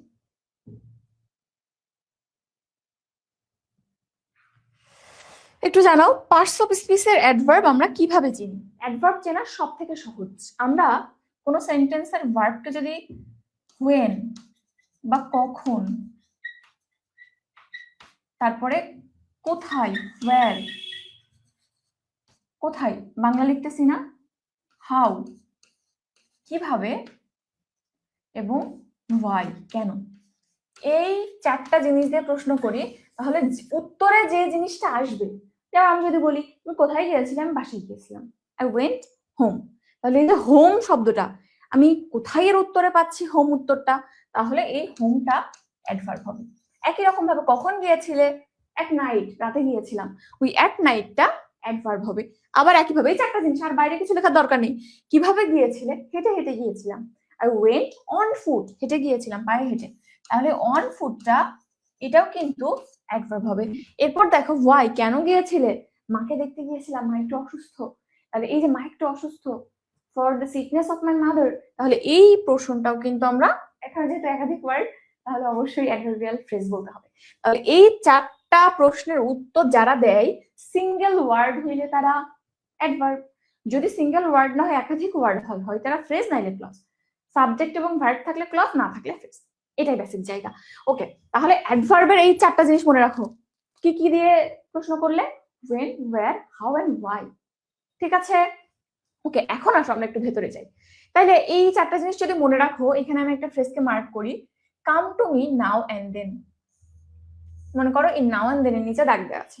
এখন তুমি দেখো তো এই নাও এন্ড দেন এর কি হওয়ার কথা, একটু চিন্তা করে দেখো। নাও এন্ড দেন মানে যখন ইচ্ছা তখন, তোমার যখন ইচ্ছা হবে, যখন ইচ্ছা হবে মনে হবে তখন তুমি আমার কাছে চলে আসবে। তাহলে এখানে এই পোর্শনটা তুমি প্রশ্ন করো আমি কখন আসবো, কখনের উত্তর দিচ্ছে না, যখন ইচ্ছা তখন আসো, নাও এন্ড দেন যখন ইচ্ছা তখন চলে আসো। হোয়েন এর উত্তর দিচ্ছে, তাহলে এই পুরো পোর্শনটাকে অ্যাডভার্বের কিছু একটা বলবো, একটা ওয়ার্ড না, তাহলে এটা অ্যাডভার্ব ফ্রেজ বা ক্লজ। ভার্ব আছে সাবজেক্ট আছে নাই, তাহলে এটা অ্যাডভার্ব ফ্রেজ। ঠিক আছে, তাহলে এটা অ্যাডভার্বিয়াল ফ্রেজ।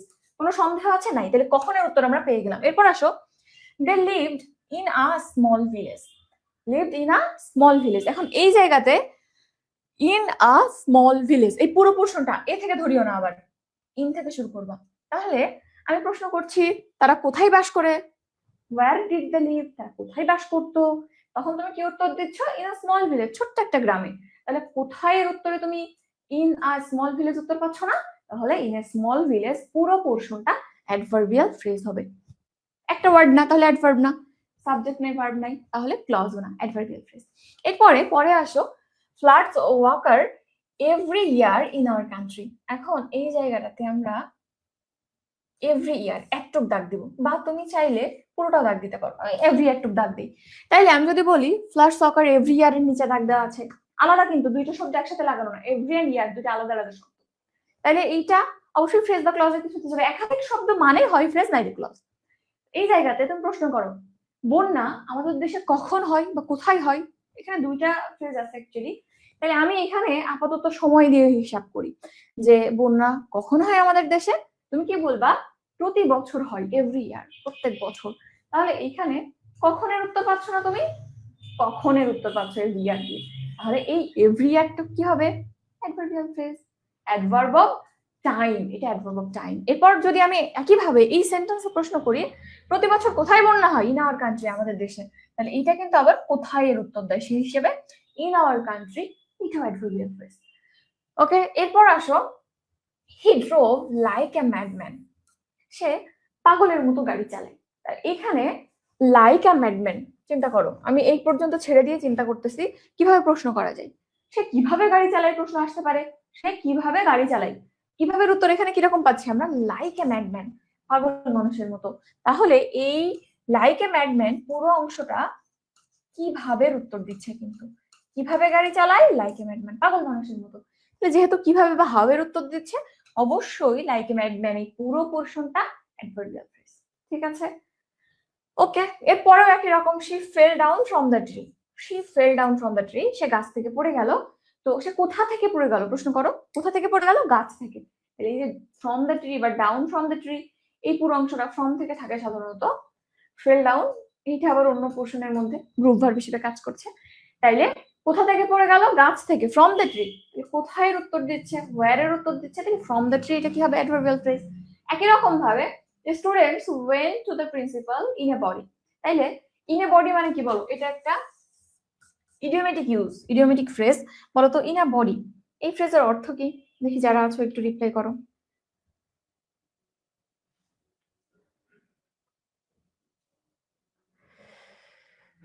আচ্ছা, আদিবা আক্তার আসো, সানিয়া জাহান আছে, আদিবা তাবাসসুম, আচ্ছা, বৈজ্ঞানিক নাম দিয়ে রাখছে কে, তাসনিয়া মিম আছে, সিথি আছে, জেবা আছে, অনেক কয়জনই আছো। এখন আমাকে বলো যে এই জায়গাতে ইন এ বডি মানে কি, ইন আ বডি মানে মনে হচ্ছে একটা দেহের মধ্যে এরকম কিছু একটা বোঝাচ্ছে। তাহলে অনেকগুলো স্টুডেন্ট একটা দেহের মধ্যে গেছিল মানে কি, এখানে ইন আ বডি মানে বোঝায় সবাই একত্রে একসাথে গিয়েছিল। তাইলে ইন আ বডি মানে মনে রাখবা এর অর্থ একসাথে, সবাই মিলে যখন একসাথে কাজ করে কোনো, তখন সেক্ষেত্রে আমরা বলতে পারি ইন এ বডি, এই ফ্রেজটা ইউজ করতে পারি। হ্যাঁ, ফ্রেজের ইউজ কিন্তু এটা যখন তুমি একটা ল্যাঙ্গুয়েজ বলবা, নর্মাল ভাষায় কথা বলবা, তখন আমরা যদি বলি we went there all together, সেটা একরকম এক্সপ্রেশন। আবার তুমি যদি বলো we went there in a body, তখন কিন্তু তোমার নলেজের লেভেলটা বেড়ে যায় বা কথার স্ট্যান্ডার্ডটা অনেক বেড়ে যায় যখন এখন ফ্রেজ ইউজ করো। যাই হোক, ইন এ বডি মানে একত্রে বা একসাথে।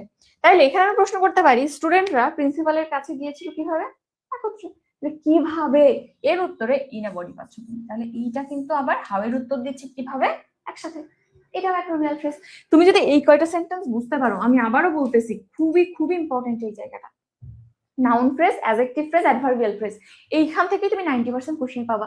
এই কয়টা যদি বুঝতে পারো, তোমার adverbial phrase, noun phrase, adjective phrase এদের মধ্যে অন্তত কনফিউশন লাগবে না। তুমি ইজিলি কোনো জায়গা থেকে অ্যাডভার্বিয়াল ফ্রেজটা এক্সক্লুড করে বের করতে পারবো। When, where, how and why, এই চারটা জিনিস দিয়ে কোশ্চেন করবো। ঠিক আছে, শর্টকাট একটু পর দেখবো আমরা। তাহলে এই জায়গাটা একটু ভালো করে দেখে নাও। আমি স্লাইড দিয়ে দেবো, পরের পেজে যাই।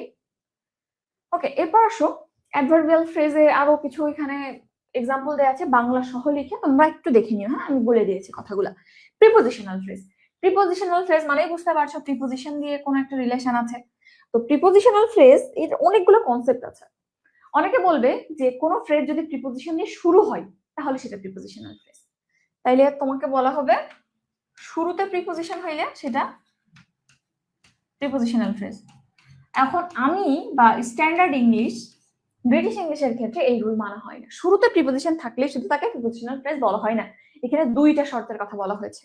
প্রথম শর্ত, যে ফ্রেজটা প্রিপোজিশন দিয়ে শুরু হবে এবং প্রিপোজিশন দিয়ে শেষ হবে সেটাই প্রিপোজিশনাল ফ্রেজ। এবং আরেকটা শর্ত আছে, ওই ফ্রেজটাকে একটা প্রিপোজিশনের মতোই কাজ করতে হবে। দুইটা শর্ত। তাহলে কি বললাম, একটা ফ্রেজ যেটা শুরু হচ্ছে প্রিপোজিশন দিয়ে, শেষও হচ্ছে প্রিপোজিশন দিয়ে, এবং কাজও করছে প্রিপোজিশনের মতো, তখনই তুমি সেটাকে প্রিপোজিশনাল ফ্রেজ বলতে পারবা। তো আমি যে দুইটা শর্ত বললাম, দুইটা শর্ত কি লেখা আছে এখানে একটু দেখি। এই যে দেখো, চীনের উপায়ের মধ্যে লেখা আছে প্রিপোজিশনাল ফ্রেজ গুলো অবশ্যই প্রিপোজিশন দিয়ে শুরু হবে, আবার প্রিপোজিশন দিয়েই শেষ হবে। ঠিক আছে, এবং তুমি যদি ব্যবহারের কথা বলো, অবশ্যই এই ক্ষেত্রে তাদের ব্যবহারও প্রিপোজিশনের মতো হবে, অর্থাৎ সে প্রিপোজিশনের মতো আচরণ করবে। এই দুইটা জায়গা খেয়াল রাখবা। যেমন এখানে আমি যদি একটা এক্সাম্পল দেই, he succeeded by dint of hard work. এই যে বাই ডিন্ট অফ পুরো পোর্শনটা দেখো, প্রথম শর্তে শুরু হচ্ছে বাই দিয়ে প্রিপোজিশন, শেষ হচ্ছে অফ দিয়ে, ওটাও প্রিপোজিশন। শুরু প্রিপোজিশন, শেষও প্রিপোজিশন, প্রথম শর্ত মানলো। এখন তুমি চিন্তা করো প্রিপোজিশনের মতো কাজ কে করছে, he succeeded by dint of hard work.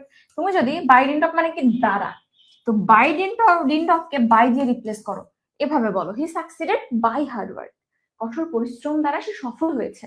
তাইলে শুধু বাই দিলেও কিন্তু একই অর্থ প্রকাশ পায় বাই ডিন্ট অফের মতো। তাহলে যেহেতু by dint of and by একই রকম ভাবে কাজ করতেছে, সুতরাং এটা কিন্তু অ্যাকচুয়ালি বাই প্রিপোজিশনের মতো কাজ করতেছে। ঠিক আছে, তাহলে এই পুরো পোর্শনটা আবার প্রিপোজিশনের মতো কাজ করছে। তাহলে শুরু শেষ দুইটাই প্রিপোজিশন, কাজও করতেছে আরেকটা প্রিপোজিশনের মতো, সুতরাং এও প্রিপোজিশনের মতো কাজ করছে। দুইটা শর্ত মেনে গেলাম, তাহলে এটাকেই আমি এখন প্রিপোজিশনাল ফ্রেজ বলবো। ঠিক আছে, স্ট্যান্ডার্ড রুট এইটা। তবে কিছু ক্ষেত্রে তোমাদের পরীক্ষাতে অনেক সময় প্রশ্ন চলে আসে শুরুতে শুধু প্রিপোজিশন মানেও প্রিপোজিশনাল ফ্রেজ লাগাইতে হয়। ঠিক আছে, সেই ক্ষেত্রে একটু চিন্তা ভাবনা করবা, যদি অপশনে অন্য কিছুতে না মিলাইতে পারো উপায় নাই, কি করব, শুরুতে প্রিপোজিশন তাহলে প্রিপোজিশনাল ফ্রেজ লাগিয়ে দিবে।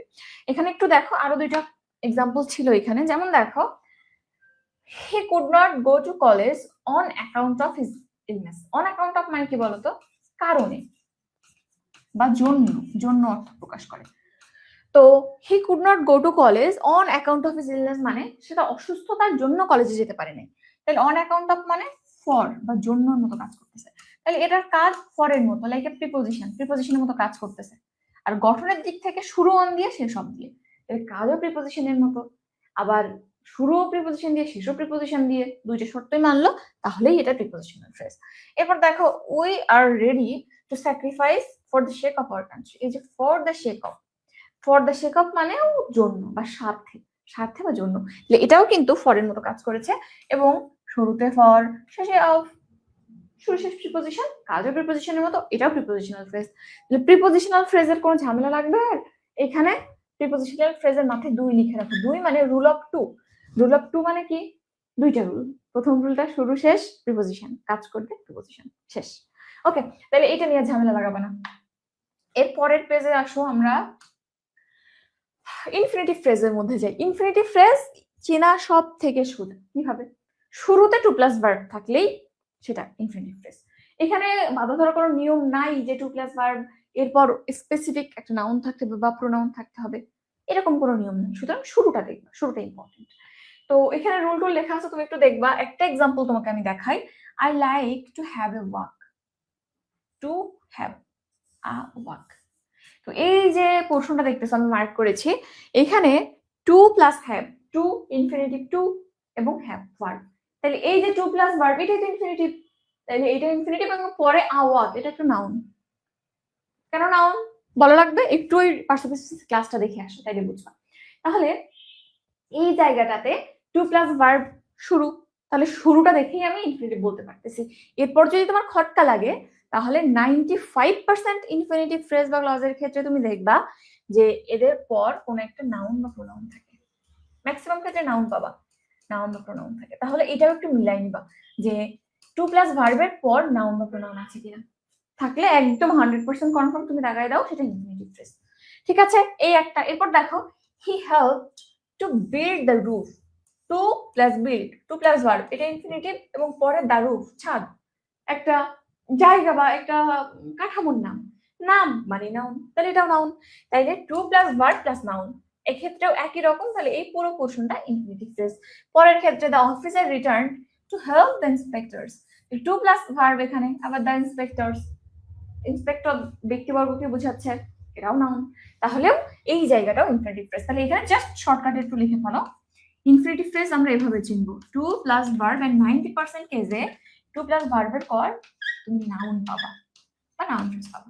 ঠিক আছে, to plus verb plus noun এই ফরম্যাটটা থাকলে আমরা এই পোর্শনের জন্য তাকে ইনফিনিটিভ ফ্রেজ বলবো। ঠিক আছে, খুব বেশি প্রশ্ন আসে না, জাস্ট এই শুরুটা কিভাবে হয়েছে এটা একটু খেয়াল রাখবা। ঠিক আছে, এখানে লেখা আছে অ্যাটিপিক্যাল রুল, সবই লেখা আছে, আমি মুখে যা বলতেছি লেখা আছে, একটু দেখে নিও। এরপরে আসো পার্টিসিপল ফ্রেজ। পার্টিসিপল ফ্রেজের ক্ষেত্রেও আমি যদি একেবারে শুরুতে বলি তাহলে শুরুটাই খেয়াল করবা, শুরুটাই মেইন। ওখানে যেমন টু প্লাস ভার্ব দিয়ে শুরু হচ্ছিল, এখানে 95% কেসে ভার্ব প্লাস আইএনজি দিয়ে শুরু হবে। এবং এরপর সাধারণত দেখা যায় কোনো একটা নাউন থাকে বা নাউন ফ্রেজ থাকে বা কখনো কখনো অন্য পোর্শন থাকতে পারে, বাট ম্যাক্সিমাম ক্ষেত্রে তুমি নাউন বা নাউন ফ্রেজ পাবো। ঠিক আছে, তাহলে ভার্ব প্লাস আইএনজি এবং তারপর একটা নাউন, এই পুরো অংশটা যখন অ্যাডজেক্টিভের মতো কাজ করে তখন সেইটাকে আমরা পার্টিসিপল ফ্রেজ বলি। এখন এখানে একটু দ্বন্দ্ব লাগতেছে যে কাজ করতেছে অ্যাডজেক্টিভের মতো, আবার আমি বলতেছি পার্টিসিপল ফ্রেজ, জিনিসটা কেমন? আগে একটু এক্সাম্পল দেখি রাখো, তাহলে গঠনটা মনে রাখো। আবার বলো, পার্টিসিপল, পার্টিসিপল তিন টাইপের হয়, যার মধ্যে আমরা একটা শুধু প্রেজেন্ট পার্টিসিপল শিখবো। প্রেজেন্ট পার্টিসিপলের স্ট্রাকচার কি? Verb plus ING, verb plus ING যুক্ত ফরম্যাটকে পার্টিসিপল বলি, যদি না সে নাউনের মতো কাজ করে। তাহলে পার্টিসিপল মানে ভার্ব প্লাস আইএনজি, ওকে। এবং এরপর কি পাবো আমরা? ধরো নাউন পাইলাম, এইটা মাথায় রাখো। গঠনের দিক থেকে যদি verb plus ING plus noun এরকম কোনো ফ্রেজ দেয়, আমি সেটাকে কি বলবো? সেটাকে অবশ্যই পার্টিসিপল ফ্রেজ বলবো প্রাইমারিলি। এখন একটু এক্সাম্পল দেখো, দেখো her smiling face looks nice, বা এই পরেরটা দেখো, the girl sitting in front of me was my childhood friend. তাহলে এই দ্বিতীয়টার ক্ষেত্রে একটু ঝামেলা, কনফিউশন লাগবে তোমার, যে the girl sitting in front of me was my childhood friend. তাহলে এই ক্ষেত্রে আমি তোমাকে বলতেছি verb plus ING, that is এখানে সিট প্লাস আইএনজি, সিটিং, আবার ইন ফ্রন্ট অফ মি আমার সামনে বসেছিল, ওকে এক্সট্রা পোর্শন কিছু আছে। তাহলে এই ভার্ব প্লাস আইএনজি দেখে তো আমার ইচ্ছে করতেছে আমি পার্টিসিপল ফ্রেজ দাগাবো। আবার একটু আগে যে বললাম এই sitting in front of me, এই ফ্রেজটা আবার গার্লকে মডিফাই করছে কিভাবে? প্রশ্ন করো যে কোন মেয়েটা, তখন উত্তরে আমি বলতেছি আমার সামনে যে মেয়েটা বসে আছে ওই মেয়েটা। তাহলে যে ফ্রেজ এই গার্ল বা মেয়ে, সেটা একটা নাউন, নাউন সম্পর্কে কথা বলবে, তাকে আমরা একটু আগে অ্যাডজেক্টিভ ফ্রেজ বলেছিলাম, তাহলে এটা তো আবার অ্যাডজেক্টিভ ফ্রেজ হওয়ার কথা। তাহলে এখন আমি কি করব? অ্যাডজেক্টিভ ফ্রেজ হওয়ার কথা। তাইলে এখন এর সলিউশনটা কি? গঠনের দিক থেকে দেখতেছি আমি পার্টিসিপল ফ্রেজ, আর কাজের দিক থেকে অ্যাডজেক্টিভ ফ্রেজ। মাথায় রাখিও যে একটু আগে আমরা বললাম noun phrase, adjective phrase, adverbial phrase, এগুলো গঠন অনুযায়ী না কাজ অনুযায়ী নাম হয়েছে, কিন্তু এই যে পার্টিসিপল ফ্রেজ আর ইনফিনিটিভ ফ্রেজ এদের গঠন অনুযায়ী নাম হয়েছে। সুতরাং এই ফ্রেজটা at the same time sitting in front of me গঠনের দিক থেকে পার্টিসিপল ফ্রেজ, কিন্তু কাজের দিক থেকে অ্যাডজেক্টিভ ফ্রেজ। ঠিক আছে, অপশনে তুমি দুইটা একসাথে পাবা না, আর যদি দুইটা একসাথে থাকে কি করবা? চিন্তা ভাবনা করবা, করে নিজের মতো দাগাবো, বিকজ দুইটাই কিন্তু সঠিক থাকবে না, আশা করি থাকবে না। ঠিক আছে, তাহলে এই ক্ষেত্রে এটা একটু মাথায় রাখবা, পার্টিসিপল ফ্রেজ এটা গঠনের জন্য ভার্ব প্লাস আইএনজি থাকলে সেটা পার্টিসিপল ফ্রেজ, ওকে। কিন্তু এর কাজ কি সেই জন্য আবার সে অ্যাডজেক্টিভ ফ্রেজ হয়েছে। ঠিক আছে, তাইলে এইটা মাথায় রাখিও। এবং এই ক্ষেত্রে মনে রাখবা পার্টিসিপল ফ্রেজ প্রায় 100% ক্ষেত্রে অ্যাডজেক্টিভ ফ্রেজ হিসেবে কাজ করে। ঠিক আছে, ওকে। এরপর পরে যাই আমরা ভার্বাল ফ্রেজটা একটু দেখো। ভার্বাল ফ্রেজের ক্ষেত্রে জাস্ট দুইটা জিনিস মনে রাখবা। তোমরা গ্রুপ ভার্বকে চেনো?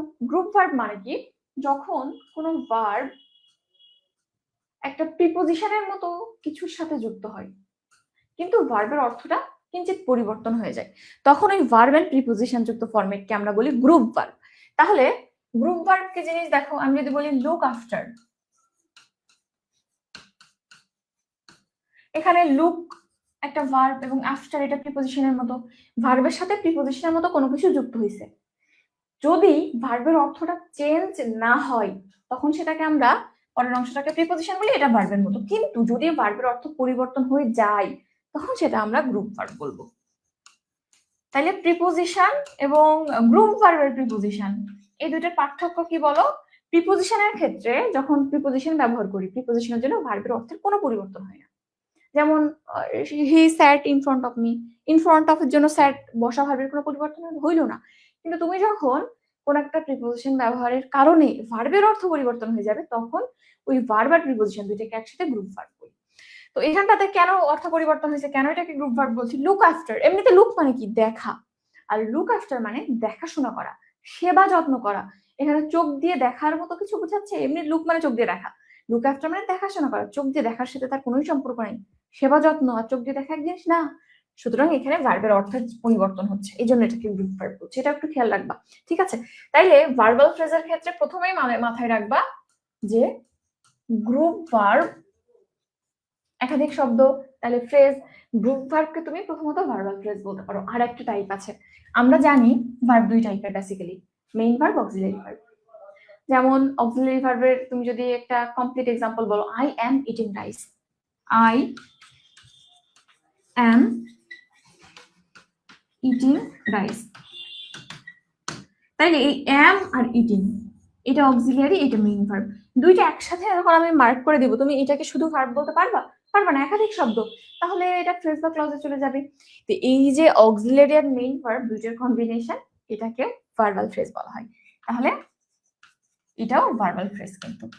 ঠিক আছে, তাহলে অক্সিলারি প্লাস মেইন ভার্ব এই দুইটার কম্বিনেশন আমাদের খেয়াল করতে হবে। ঠিক আছে, তাহলে ভার্বাল ফ্রেজের ক্ষেত্রে জাস্ট দুইটা টাইপের ভার্বাল ফ্রেজ আমরা দেখতে পাই। একটা হচ্ছে গ্রুপ ভার্ব, যদি কখনো কোথাও কোনো গ্রুপ ভার্বকে আন্ডারলাইন করা পাও সেটা ভার্বাল ফ্রেজ। আরেকটা টাইপ হচ্ছে auxiliary verb plus main verb দুইটার কম্বিনেশন, এটাকেও আমরা কি বলে থাকবো? ভার্বাল ফ্রেজ বলে থাকবো। ঠিক আছে, এই জিনিসটা এখানে লেখা আছে এবং তোমাকে আমি প্রিপোজিশন এবং গ্রুপ ভার্বের পার্থক্যটাও কিন্তু বলে দিলাম। ওকে, এই জায়গাটা একটু দেখো। এখন এই এক্সাম্পল দেখো, my father looks after me, এই লুকস আফটার নিচে আন্ডারলাইন করা। তাহলে এই যে লুক আফটার, দেখাশোনা করা অলরেডি বলেছি, এখানে এটা ভার্ব, এটা প্রিপোজিশনের মতো। তাহলে এই দুইটা মিলে গ্রুপ ভার্ব হচ্ছে, এটা অবশ্যই ভার্বাল ফ্রেজ হবে। এরপর দেখো, হি tax after his father. Tax after মানে কি? টেক আফটার মানে হচ্ছে একই রকম চেহারা হওয়া। হি টেকস আফটার হিজ ফাদার মানে তার চেহারা একদম তার বাবার মতো হয়েছে। তাহলে এই ক্ষেত্রে এখানে কিছু টেক মানে নেওয়া বোঝাচ্ছে না, চেহারা সদৃশপূর্ণ হওয়া, এখানে নেওয়া বা টেক মানে দেওয়া নেওয়ার কোনো এরকম রিলেশন বুঝাচ্ছে না। তাহলে এটাও ভার্বের অর্থ পরিবর্তন করে দিচ্ছি, সুতরাং এটাও গ্রুপ ভার্ব, তাহলে এটাও ভার্বাল ফ্রেজ। ঠিক আছে, এরপরে দেখো আমি এখানে he is interested in playing new games. তারপরে তুমি her favourite activity is reading about history. তাহলে এই যে ইজ রিডিং, এটা অক্সিলারি, এটা মেইন ভার্ব। আবার is interested, auxiliary plus main verb, ভি3।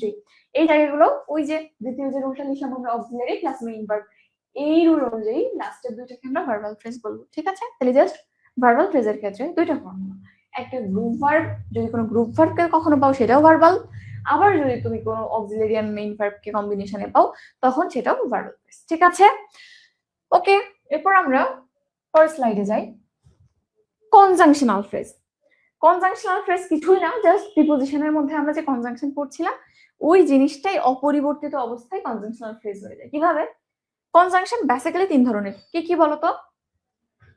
একটা হচ্ছে কোঅর্ডিনেটিং কনজাংশন, কোঅর্ডিনেটিং, তারপরে সাবঅর্ডিনেটিং,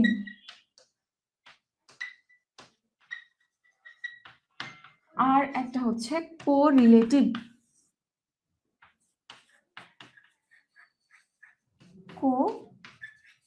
কোরিলেটিভ। তাইলে এই যে তিনটে টাইপ দেখলাম, এর মধ্যে কোঅর্ডিনেটিং এন্ড সাবঅর্ডিনেটিং কনজাংশন এরা সিঙ্গেল ওয়ার্ডের হয় সাধারণত, ম্যাক্সিমাম ক্ষেত্রে তুমি সিঙ্গেল ওয়ার্ড দেখবা। কিন্তু কোরিলেটিভ কনজাংশন যেটা, এটার আবার দুইটা পোর্শন থাকে।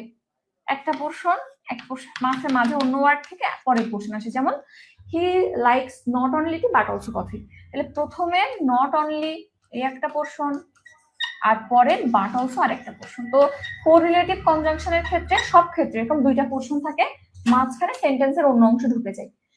তো এখানে যেহেতু সিঙ্গেল ওয়ার্ড এটা আমি নর্মাল পার্টস অফ স্পিচে ফেলতে পারছি, কিন্তু কোরিলেটিভ কনজাংশন যেটা সব সময় সে একাধিক ওয়ার্ড নিয়ে গঠিত হয়। তাহলে যেহেতু একাধিক ওয়ার্ড, এই যে ফরম্যাটটা একাধিক ওয়ার্ড, তাহলে তো অ্যাকচুয়ালি পার্টস অফ স্পিচ বা parts of speech, but typical parts of speech না, এটা হয় ফ্রেজ না এটা ক্লজ। এই টাইপের কনজাংশনকেই আমরা কনজাংশনাল ফ্রেজ বলি। ঠিক আছে, তাহলে জাস্ট এতটুকু মনে রাখো, কোরিলেটিভ কনজাংশন যত আছে সবাইকে কিন্তু আমরা কনজাংশনাল ফ্রেজে ফেলবো। ঠিক আছে, আর কনজাংশন সম্পর্কে ডিটেলস জানতে ওই ক্লাসটা দেখতে পারো, ওর মধ্যে কনজাংশনের ডিটেলস আছে। ওকে, এখন একটু যদি এক্সাম্পল দেখো তাহলে তুমি বুঝবা। ও, এর মধ্যে আরেকটা জিনিস দেখো, কোঅর্ডিনেটিং কনজাংশন, সাবঅর্ডিনেটিং কনজাংশন কি জিনিস। তো সিম্পল, কমপ্লেক্স, কম্পাউন্ড সেন্টেন্সের নাম শুনেছো। এর মধ্যে আমরা জানি কম্পাউন্ড সেন্টেন্সের ক্লজগুলোকে আমরা কোঅর্ডিনেট ক্লজ বলি, আর কমপ্লেক্স সেন্টেন্সে দুইটা ক্লজ থাকে, একটা প্রিন্সিপাল ক্লজ আর একটা সাবঅর্ডিনেট ক্লজ। তো এখানে কোঅর্ডিনেটিং কনজাংশনটা কম্পাউন্ড সেন্টেন্সের দুইটা ক্লজকে যুক্ত করে। কনজাংশন শব্দের অর্থ হচ্ছে সংযোগকারী, জাংশন মানে সংযোগ, কনজাংশন মানে সংযোগকারী, যে ওয়ার্ড দুইটা ক্লজকে সংযুক্ত করে তাকে কনজাংশন বলে। তাহলে কম্পাউন্ড সেন্টেন্সের দুইটা ক্লজকে যে ওয়ার্ড সংযুক্ত করে তাকে কোঅর্ডিনেটিং কনজাংশন বলে, আর কমপ্লেক্স সেন্টেন্সের ক্ষেত্রে সেই কাজটা যে করে তাকে আমরা কোঅর্ডিনেটিং কনজাংশন বলে থাকি, সরি সাবঅর্ডিনেটিং কনজাংশন বলে থাকি। ওকে, তো এর মধ্যে আমি বলেছিলাম ম্যাক্সিমাম সিঙ্গেল ওয়ার্ড, কিন্তু কিছু ওয়ার্ড পাবা যেগুলো আবার মাল্টিপল, যেমন হচ্ছে so that, in order that, তারপর হচ্ছে আরো কিছু কিছু আছে, ইদার অর, নিদার অর, যেটা এই গ্রুপের মধ্যে পড়ে, এরকম কিছু জিনিস জায়গা পাবা যেখানে একাধিক ওয়ার্ড আছে। তাহলে সেটাও কিন্তু টিপিক্যাল পার্টস অফ স্পিচ না, ওটাও ফ্রেজের মধ্যে চলে যাবে। ঠিক আছে, তাহলে অ্যাকচুয়ালি মেইন পোর্শনটা এখান থেকে আসে, আর এই কোঅর্ডিনেট এন্ড সাবঅর্ডিনেটিং কনজাংশনের মধ্যে যারা আছে তাদের মধ্যে যারা একাধিক শব্দের, তারাও কিন্তু আবার এই ফ্রেজ গ্রুপের মধ্যে ঢুকে যাবে। যেমন এক্সাম্পল দেখো, Isha took medicine in order that she might get well. তাহলে দেখো এই সেন্টেন্সটা কি টাইপের সেন্টেন্স, সিম্পল, কমপ্লেক্স, কম্পাউন্ডেড, বলো। ঈশা মেডিসিন নেয় যাতে সে দ্রুত সুস্থ হয়ে ওঠে। ঈশা মেডিসিন নেয়, এটা পুরোপুরি অর্থ প্রকাশ করছে যাতে সে দ্রুত সুস্থ হয়ে ওঠে। এই পোর্শনটা কিন্তু যাতে সে দ্রুত সুস্থ হয়ে ওঠে কিছু একটা জানতে ইচ্ছা করছে, ইনকমপ্লিট সেন্স তাই। তাহলে একটা কমপ্লিট একটা ইনকমপ্লিট, কমপ্লিটটাকে প্রিন্সিপাল ক্লজ বলে আর ইনকমপ্লিটটাকে সাবঅর্ডিনেট ক্লজ বলে। সাবঅর্ডিনেট ক্লজ বা এরকম ডিপেন্ডেন্ট পোর্শন যেখানে থাকে সেটাকে আমরা কমপ্লেক্স সেন্টেন্স বলি। এটা একটা কমপ্লেক্স সেন্টেন্স যেখানে এই একটা ক্লজ এই একটা ক্লজ এদের মধ্যে সংযোগ করতেছে এই ইন অর্ডার দ্যাট। এখানে একটা শব্দ নাকি একাধিক, ইন অর্ডার দ্যাট তিনটা ওয়ার্ড, তাহলে এটা ফ্রেজ, এই ফ্রেজ দুটো ক্লজকে যুক্ত করছে কনজাংশনাল ফ্রেজ। এরপর দেখো, হি as well as his friend was present that, এই যে অ্যাজ ওয়েল অ্যাজ, এটাও কিন্তু হি এবং his friends, he was present as well as his friend was present, এরকম দুটো ক্লজকে একসাথে মার্জ করে দিয়েছি। যেহেতু একই রকম অবজেক্ট বা ভার্ব, এই জন্য আমরা হি এর পরে হি ওয়াজ প্রেজেন্ট লিখি নাই, আবার হিজ প্রেজেন্ট প্রেজেন্ট, ওই দুইটা জিনিস ডুপ্লিকেট করে নেই। হি as well as his friend একসাথে আমরা দুটোকে যুক্ত করে দিয়েছি। তো এই ক্ষেত্রে যে অ্যাজ ওয়েল অ্যাজ, এটাও কিন্তু একাধিক শব্দের জন্য কনজাংশনাল ফ্রেজ। আবার ওই লাস্টে যেটা বলতেছিলাম correlative, Liza is not only brilliant but also very friendly, তাইলে এখানে দুইটা জিনিস আলাদা আলাদা বসছে, দুইটাই মিলে চারটা ওয়ার্ড, এটাও ফ্রেজ, কি ফ্রেজ, কনজাংশনাল ফ্রেজ। কি টাইপের কনজাংশন, কোরিলেটিভ কনজাংশন। ঠিক আছে, এইবারও কিন্তু কনজাংশন থেকে প্রশ্ন এসেছে, তাহলে এই জায়গাটা একটু খেয়াল করবো। জাস্ট কনজাংশন গুলোর মধ্যে যারা একাধিক শব্দের তারাই কনজাংশনাল ফ্রেজ, এখানে নতুন ভাবে কিছু তৈরি হয় নাই, জাস্ট কনজাংশনের গ্রুপ থেকে স্পেসিফিক কিছু জিনিস এখানে ব্যাখ্যা লেখা আছে, দেখি। এরপর আসো ইন্টারজেকশনাল ফ্রেজ। একই কথা, ইন্টারজেকশনের মধ্যে যাদের কোনো সাবজেক্ট এন্ড ভার্ব নাই ডেফিনাইট, আবার যারা সিঙ্গেল ওয়ার্ডও না, সিঙ্গেল ওয়ার্ড হলে আমি শুধু ইন্টারজেকশন বলতাম, আবার সাবজেক্ট ভার্ব থাকলে তাকে আমি পুরো সেন্টেন্সের কাতারে বা ক্লজের কাতারে ফেলাই দিতাম। তাইলে যেখানে সিঙ্গেল ওয়ার্ড না আবার সাবজেক্ট বা ভার্ব নাই, সেটাকেই আমরা ইন্টারজেকশনাল ফ্রেজ বলবো। ইন্টারজেকশন মানে কি বলো, যে ওয়ার্ড দিয়ে বা যে এক্সপ্রেশন দিয়ে মনের অনুভূতির তীব্র একটা প্রকাশ, বহিঃপ্রকাশ বোঝা যায়, সেটাকেই আমরা ইন্টারজেকশন বলি। যেমন হুররে কি মজা, আবার যদি বলি হাই হাই আমার কি হইলো, এই যে হাই হাই, হুররে কি মজা, এটা মনের অনুভূতি বুঝতে না, হাই হাই মানে দুঃখ পাচ্ছি আমি, হুররে বলে মজা পাচ্ছি, যে ওয়ার্ড গুলো দিয়ে মনের অনুভূতি বোঝা যায় সেটা ইন্টারজেকশন। আর একাধিক শব্দের এরকম প্রয়োগকে আমরা ইন্টারজেকশন ফ্রেজ বলবো। যেমন দেখো, হোয়াট আ পিটি।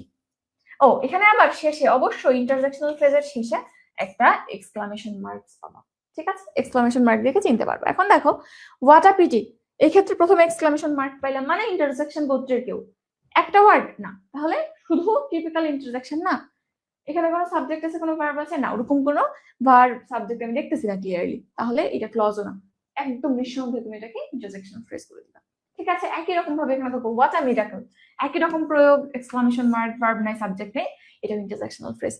আবার মাই গুডনেস একই রকম, একাধিক শব্দ, ফর হেভেন্স সেক খোদার দোহাই। আবার দেখো ওহ নো, এখানে কিন্তু বুঝেছি ওহ নো মানে কিছু একটা ক্ষতিকর কিছু হয়ে গেছে, তুমি বলতেছো আই হাই, এরকম। এরপর দেখো থ্যাঙ্কস গড, একই রকম ভাবে, ফর গড সেক, একই কথা। তো এই জায়গাগুলোতে জাস্ট প্রথমেই খেয়াল করবা এক্সক্লামেশন মার্কস আছে কিনা, ওকে আছে, একটা ওয়ার্ড না, তাহলে ফ্রেজ বা ক্লজ, সাবজেক্ট আছে ভার্ব আছে নাই, তাহলে ইন্টারজেকশনাল ফ্রেজ, ঠিক আছে? এই কয়টা জিনিস খেয়াল করলেই তুমি এখানে উত্তর করে দিতে পারবা। তোমার যদি কথা ভুলেও দাও আমার মুখের কথা এখানে লেখা আছে দেখি, হ্যাঁ আমাদের টেলিগ্রাম গ্রুপে স্লাইড দিয়ে দেওয়া হবে, টেনশনের কিছু নেই। ওকে, এরপর আসো আমরা পরের পেজে যাই। আচ্ছা ক্লজ শুরু হচ্ছে এখানে, ক্লজ সম্পর্কে একটু বলি, আমি অলরেডি কিছু জায়গায় বলে ফেলেছি, এরপর আমরা প্র্যাকটিস করব। আচ্ছা কারা আছো একটু দেখি, আমরা ক্লজে ঢুকবো।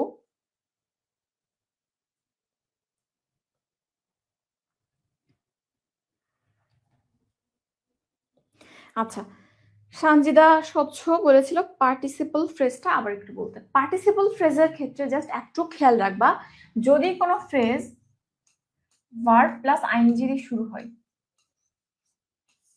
তাহলে ওইটাকে তুমি পার্টিসিপল ফ্রেজ বলতে পারবা গঠনের দিক থেকে। তাহলে ভার্ব প্লাস আইএনজি দিক যে ফ্রেজটা শুরু হবে ওটা গঠন অনুযায়ী পার্টিসিপল ফ্রেজ।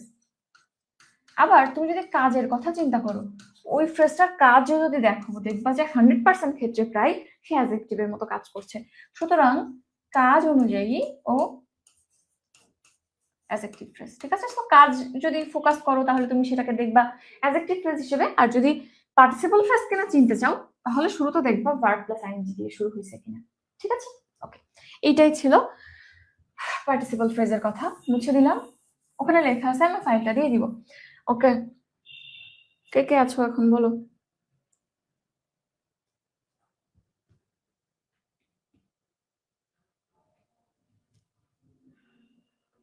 আচ্ছা এটা বলেছি, আর কারো কোনো প্রশ্ন আছে? প্রশ্ন থাকলে দ্রুত প্রশ্ন করো। আর আছো কারা? ওয়ালাইকুম আসসালাম, সালাম দিচ্ছি অনেকক্ষণ ধরে। হুমায়রা আছে, মর্জিনা আছে, শিপন আছো, অনেকজন আছো, মুহাম্মদ আছো, শিয়াম আছো। ওকে, তাহলে মোটামুটি এই পর্যন্ত হচ্ছে ফ্রেজ। এখন আসো আমরা একটু ভিতরে ঢুকি, ক্লজের মধ্যে যাবো। হ্যাঁ প্র্যাকটিস আমরা একদম ডিটেলসে ফ্রেজ ক্লজ দুইটা শেষ করে প্র্যাকটিস দেখবো। এবং এখানে 22টা কোশ্চেন আমি রেখেছি, এই 22টা কোশ্চেন তুমি যদি বুঝে যাইতে পারো আজকে কোথাও ঝামেলা লাগবে না। শুধু যদি আমার এই থিওরি পড়ে যাও, তুমি প্র্যাকটিস করতে বসবা 10%ও পারবা না। কেন পারবা না? বিকজ অ্যাপ্লিকেশন যতক্ষণ না করছো নিজে থেকে বুঝতে পারবা না জিনিসগুলো কিভাবে কি কাজ করে। এটা সব সাবজেক্টের ক্ষেত্রে সত্য। ম্যাথের ক্ষেত্রে যেমন তুমি ম্যাথের ফর্মুলা মুখস্থ করছো, সব করছো, ফিজিক্সের ক্ষেত্রে ফর্মুলা মুখস্থ করছো, ডেফিনিশন মুখস্থ করছো, যতক্ষণ না হাতে করে ম্যাথ করতেছো কিচ্ছু পারবা না পরীক্ষার হলে। ইংলিশের ক্ষেত্রেও একই রকম, তোমাকে প্র্যাকটিস করতে হবে। প্র্যাকটিস করবো আমরা 22টা স্ট্যান্ডার্ড কোশ্চেন প্র্যাকটিস করবো, একদম তোমার যত ঝামেলা যত কনফিউশন ছিল সব দেখবা ক্লিয়ার হয়ে গেছে। ওকে, এরপর আসো আমরা একটু ক্লজের মধ্যে যাই। ক্লজ মানে কি বলো? সে আগের কথা, একাধিক শব্দ এবং যেখানে অবশ্যই একটা সাবজেক্ট একটা ফাইনাইট ভার্ব থাকবে, সেটাকেই আমরা ক্লজ বলবো। তো ক্লজের যে বাকি কথাটা বলে ফেলছি আমি, ক্লাসিফিকেশনে আসো। ক্লজকে ব্রডলি 3টা ভাগে ভাগ করা যায়। একটু আগে আমি তোমাকে বললাম সেন্টেন্স কয় প্রকার হয়। সিম্পল, যেখানে একটা ক্লজ থাকে, তারপরে কমপ্লেক্স, এখানে 2টা ক্লজ থাকে যার মধ্যে একটা ইন্ডিপেন্ডেন্ট একটা ডিপেন্ডেন্ট, একটা ডিপেন্ডেন্ট আর একটা ইন্ডিপেন্ডেন্ট। ইন্ডিপেন্ডেন্ট মানে কি? স্বাধীন। কিরকম স্বাধীন বলো? যারা নিজেদের মনের অর্থ সম্পূর্ণভাবে নিজে প্রকাশ করতে পারে সেটা ইন্ডিপেন্ডেন্ট। আর যেটা পারে না, এই যে বললাম ভাত খেয়ে আমি কি পরিপূর্ণ হয় নাই, সেটা কারোর উপর নির্ভর করতেছে অর্থের জন্য, সেটা ডিপেন্ডেন্ট। আর কম্পাউন্ড সেন্টেন্সের ক্ষেত্রেও মিনিমাম 2টা ক্লজ থাকে, মিনিমাম 2টা, যার 2টাই স্বাধীন, 2টাই স্বাধীন। পরিপূর্ণভাবে নিজের মনের অর্থ প্রকাশ করতে পারে। এই 3 টাইপের সেন্টেন্স তুমি জানো তো। আর সিম্পলে একটি মাত্র ক্লজ থাকে, যেটা অবশ্যই একটা ক্লজ পরিপূর্ণ সেন্টেন্স মানে পরিপূর্ণ অর্থ, একটা ক্লজ পরিপূর্ণ অর্থে প্রকাশ করবে। একটি ইন্ডিপেন্ডেন্ট, ঠিক আছে? চাইলে এই 3 টাইপের সেন্টেন্স আছে।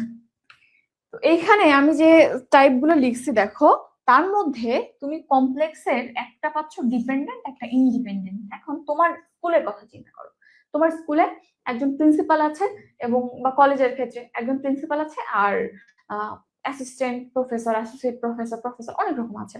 তো তাহলে আমি একজনকে ধরি হেড, আর বাকিটা সবাই কিন্তু সহকারী।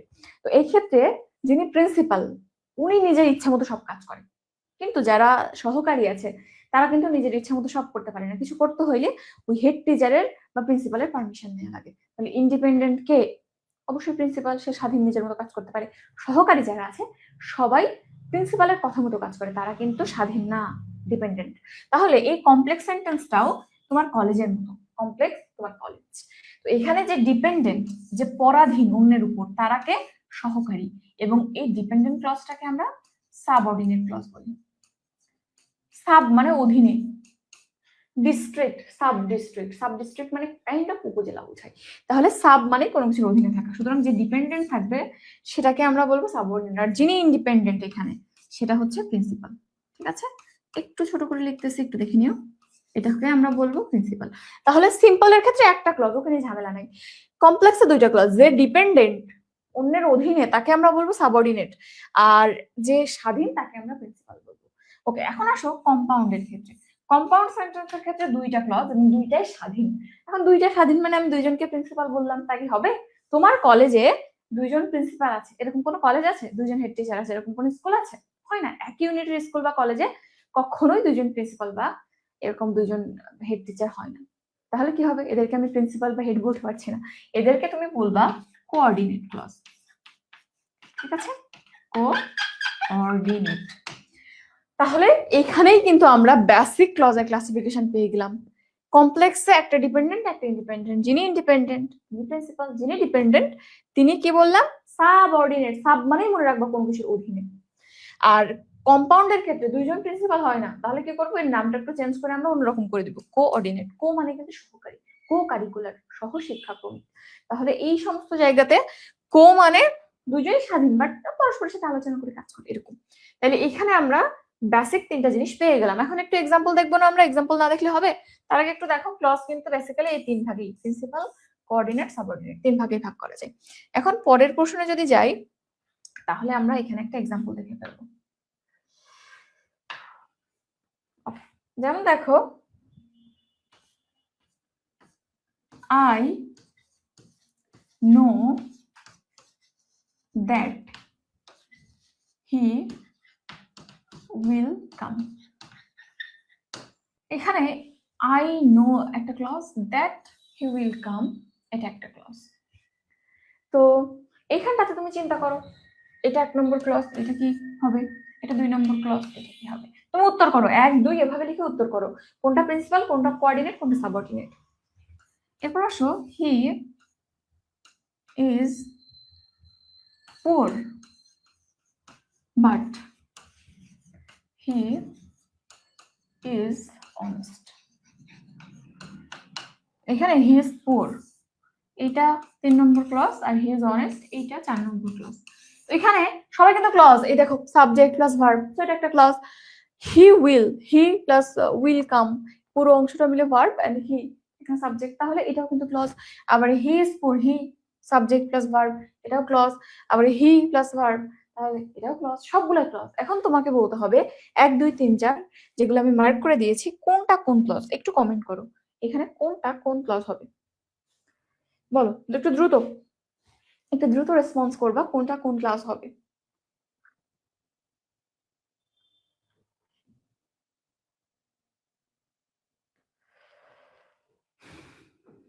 আচ্ছা, আদিবা আক্তার বলতেছো কোন কলেজে পড়ছি। আচ্ছা, কোন কলেজে পড়ছেন বলতে যদি আমার এইচএসসি এর কথা বলো, আমি খুলনা এমএমসিটি কলেজে ছিলাম, আর এখন ঢাকা মেডিকেল কলেজে আছি ফাইনাল ইয়ারে।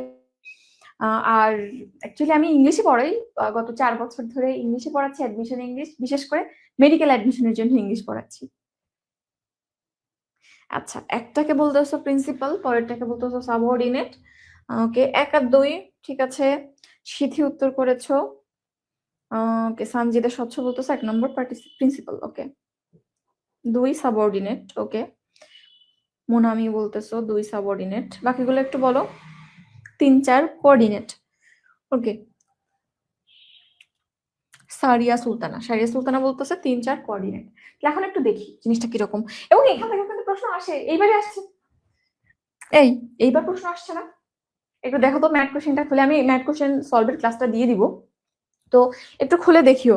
তো দেখো এইখানে আই নো, এই একটা ক্লজ। এখন তুমি চিন্তা করো, তুমি জাস্ট পুরো সেন্টেন্সটা একবার দেখে যাবা, নাইলে তুমি সিম্পল কমপ্লেক্স কম্পাউন্ড বুঝবা না। তাহলে I know that he will come, তাহলে এটা আমি জানি দ্যাট হি উইল কাম, যে সে আসবে। তাহলে এখানের অর্থটা কি? যে সে আসবে। আর আমি যদি এই কথাটা বলি যে সে আসবে, যে সে আসবে, কেমন একটা উইয়ার্ড লাগতেছে না? পুরোপুরি অর্থ প্রকাশ পাচ্ছে না। তাহলে এইটা পুরোপুরি অর্থ দিচ্ছে না। তাহলে যে সেন্টেন্সের মধ্যে এরকম অনর্থক বা পুরোপুরি অর্থ দিচ্ছে না এরকম একটা পোর্শন পাবো, চোখ বন্ধ করে তুমি তাকে কমপ্লেক্স সেন্টেন্স বলে দিবা। কমপ্লেক্স জিনিস এজন্য মনের কথা খুলে বলে না, বুঝছো? মন খুব জটিল, মেয়ে মানুষের মনের মতো। সো কমপ্লেক্স সেন্টেন্স মন খুলে কথা বলে না, সেই ক্ষেত্রে এই বাবাজিকে কমপ্লেক্স সেন্টেন্স বলে দেবা, যেখানে মন খোলা কাউকে পাবে না। তাহলে এখানে দেখো আমরা এবার চিন্তা করি, কমপ্লেক্স সেন্টেন্সের ক্ষেত্রে বেসিক চিন্তা করো, একটা থাকে প্রিন্সিপাল ক্লজ আর একটা সাবঅর্ডিনেট ক্লজ। যে পরিপূর্ণ মনের অর্থ দেবে সে প্রিন্সিপাল, যে দিবে না সে সাবঅর্ডিনেট। আই নো, আমি জানি। ওকে, আই নো, আমি জানি। ওকে, কিছু জানি হয়তো। এখন এখানে কিন্তু পরিপূর্ণ মনের অর্থ প্রকাশ পায়, এরকম যে বা কি এরকম কিছু যে শেষ করে দিচ্ছি না, ছেড়ে দিচ্ছি না, যে আরো জানতে ইচ্ছে করতেছে। আমি তো প্রশ্ন করলাম, তুমি কি এটা জানো? ইয়েস, আই নো, আমি জানি। তাহলে কিন্তু এখানে পরিপূর্ণ মনের অর্থ এরকম একটা সেগমেন্ট হইতে পারে এটা। তাহলে এটা পরিপূর্ণ মনের অর্থ প্রকাশ করছে, এজন্য এটাকে আমরা প্রিন্সিপাল ক্লজ বলবো। আর একটু আগেই তো আমি এটাকে বললাম যে এটা পরিপূর্ণ মনের অর্থ দিচ্ছে না, সো এটাকে আমরা সাবঅর্ডিনেট ক্লজ বলবো। ওকে, এখন এখানে দেখো হি ইজ পুয়ার, বাট এখানে এটা বাদ দাও কনজাংশনটা, হি ইজ অনেস্ট। তো এই ক্ষেত্রে তো বাদ দিয়েও তুমি ধরতে পারো হি ইজ পুয়ার, সে গরিব, পরিপূর্ণ মনের অর্থ পাচ্ছে। আবার দেখো হি ইজ অনেস্ট, এখানে পরিপূর্ণ মনের অর্থ প্রকাশ পাচ্ছে। আবার তুমি বাদ দিয়েও যদি বলো বাট হি ইজ অনেস্ট, কিন্তু সে দরিদ্র, বা কিন্তু সে সৎ, এরকম একটা কথা তুমি বলতেছো, এক্ষেত্রেও কিন্তু পরিপূর্ণ মনের অর্থ প্রকাশ পায়, কিন্তু দিয়ে সেন্টেন্স শুরু হয় না? অবশ্যই হয়। তাহলে দুইটাই পরিপূর্ণ মনের অর্থ দিচ্ছে, দুইটা কলাম আছে, কি হবে? কম্পাউন্ড সেন্টেন্স ছাড়া কিছু হওয়ার নেই। এবং কম্পাউন্ড সেন্টেন্স তুমি যদি একবার চিনতে পারো, আর কিছু চিন্তা করার দরকার নেই। কম্পাউন্ড সেন্টেন্সে কেবলমাত্র কোঅর্ডিনেট ক্লজই থাকে, আর কিছু থাকে না। তো এটাও কোঅর্ডিনেট, ওটাও কোঅর্ডিনেট, এটাও কোঅর্ডিনেট, ঠিক আছে? তাহলে এই জায়গাটা একটু খেয়াল করবা, এই বেসিক আইডেন্টিফিকেশন কিছু কিন্তু আসে পরীক্ষাতে, ঠিক আছে? ওকে, এরপর আমরা পরের স্লাইডে যাব। ওকে, প্রিন্সিপাল ক্লজ সম্পর্কে এখানে লেখা আছে, কোঅর্ডিনেট সম্পর্কে লেখা আছে, এন্ড আদার্স এখানে লেখা আছে, সবগুলো সাবঅর্ডিনেট সম্পর্কে লেখা আছে। একটু দেখে নিও, আমি যে জিনিসগুলো বললাম ওইগুলাই, তুমি জাস্ট সেন্টেন্সটা চিনতে শিখো তাহলে হয়ে যাবে। এখন আসো, আমরা সাবঅর্ডিনেট যে ক্লজটা রেখেছিলাম, সাবঅর্ডিনেট ক্লজ কই থাকে বলো? কমপ্লেক্স সেন্টেন্সে থাকে, যেটা ডিপেন্ডেন্ট বা অন্যের উপর নির্ভর করে আছে, পরিপূর্ণ অর্থ প্রকাশ পাচ্ছে না। এটা এই সাবঅর্ডিনেট ক্লজকে আমরা 3 ভাগে ভাগ করি, এবং ম্যাক্সিমাম প্রশ্ন এখান থেকে হবে। কি কি এই 3 প্রকার হচ্ছে? জাস্ট সহজ জিনিস, শুরুর 3টা, নাউন, অ্যাডজেক্টিভ আর অ্যাডভার্ব। তাইলে এই সাবঅর্ডিনেট ক্লজকে 3 টাইপে ভাগ করি, noun clause, adjective clause, adverbial clause. কি অনুযায়ী? কাজ অনুযায়ী, গঠন অনুযায়ী আমি বলতেছি সে সাবঅর্ডিনেট ক্লজ, কিন্তু তারা কিভাবে কাজ করছে সেই অনুযায়ী আমি তাদেরকে, একজনকে বলছি নাউনের মতো যে কাজ করছে সে নাউন ক্লজ, যে অ্যাডজেক্টিভের মতো কাজ করছে সে অ্যাডজেক্টিভ ক্লজ, যে অ্যাডভার্বের মতো কাজ করছে সে অ্যাডভার্বিয়াল ক্লজ। এখন আসো আমরা দেখি কিভাবে চেনা যায়। তোমার এখন কাজ কি? এখন কাজ চেনা, কারণ তোমাকে আন্ডারলাইন করে দিবে, তোমাকে চিনে খুঁজে বের করতে হবে। ওকে, এখন আসো, এরকম নাউন ক্লজের ক্ষেত্রে প্রথমে যেটা মাথায় রাখবা, যে ক্লজ নাউনের মতো কাজ করে সেই নাউন ক্লজ। তাহলে নাউন ক্লজ কিরকম কাজ করে? ওই ফ্রেজে দেখছিলাম সাবজেক্টের মতো কাজ করে, তারপর অবজেক্টের মতো কাজ করে, অবজেক্টের একজন ভাইরা আছে সেকে কমপ্লিমেন্টের মতো কাজ করে, তারপরে এডিপিপি, ওই যে আর্টিকেল, ডিটারমিনার, প্রিপোজিশন, পজেসিভ, এদের পরেও যদি কোনো ফ্রেজ বা ক্লজ থাকে তাহলেও সে নাউন বা প্রোনাউনের গোত্রে পড়ছিল, দ্যাট ইজ এখানে নাউন ক্লজ হলে নাউন ক্লজ হবে। আর একদম লাস্টে ছিল অ্যাপোজিটিভ, তবে অ্যাপোজিটিভে ক্লজ ব্যবহার করা হয় না, সো ওটা বাদ। তাহলে এই কয়েকটা বেসিক জায়গা, ঠিক আছে? এখন ওই জিনিসটা তুমি চিন্তা করো। এরপর আরো সহজ একটা জিনিস আছে, সহজ জিনিসটা কি বলো? আচ্ছা একটু পর দেখবো সহজ জিনিসটা। এখন আমি প্রথমে যেটা দেখি, দেখো when he will return is uncertain, when he will return একটু এই পোর্শনটা একটা ফ্রেজ নাকি ক্লজ এটা আগে ছিল। He will return, subject will return, ফিরে আসবে, এটা ভার্ব। সাবজেক্ট আছে, ভার্ব আছে, এটা একটা ক্লজ। কি ক্লজ? চিন্তা করো, এটা কই বসছে? when he will return, এই হচ্ছে ভার্ব, তাহলে ভার্বের আগে বসছে, তাহলে এইটা তো সাবজেক্টের মতো কাজ করতেছে। তাই সাবজেক্টের মতো কাজ করলে নাউন ক্লজ বলে দাও, সমস্যা কি? এটা কিন্তু অ্যাকচুয়ালি নাউন ক্লজ হবে। কেন?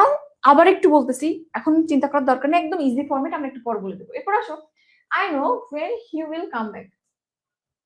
আচ্ছা এই যে when he will come back, তো এখানেও এই সাবজেক্ট, এই ভার্ব, এর পরের পুরো অংশটা তো অবজেক্টের মতো কাজ করতেছে। প্রশ্ন করো তুমি কি জানো?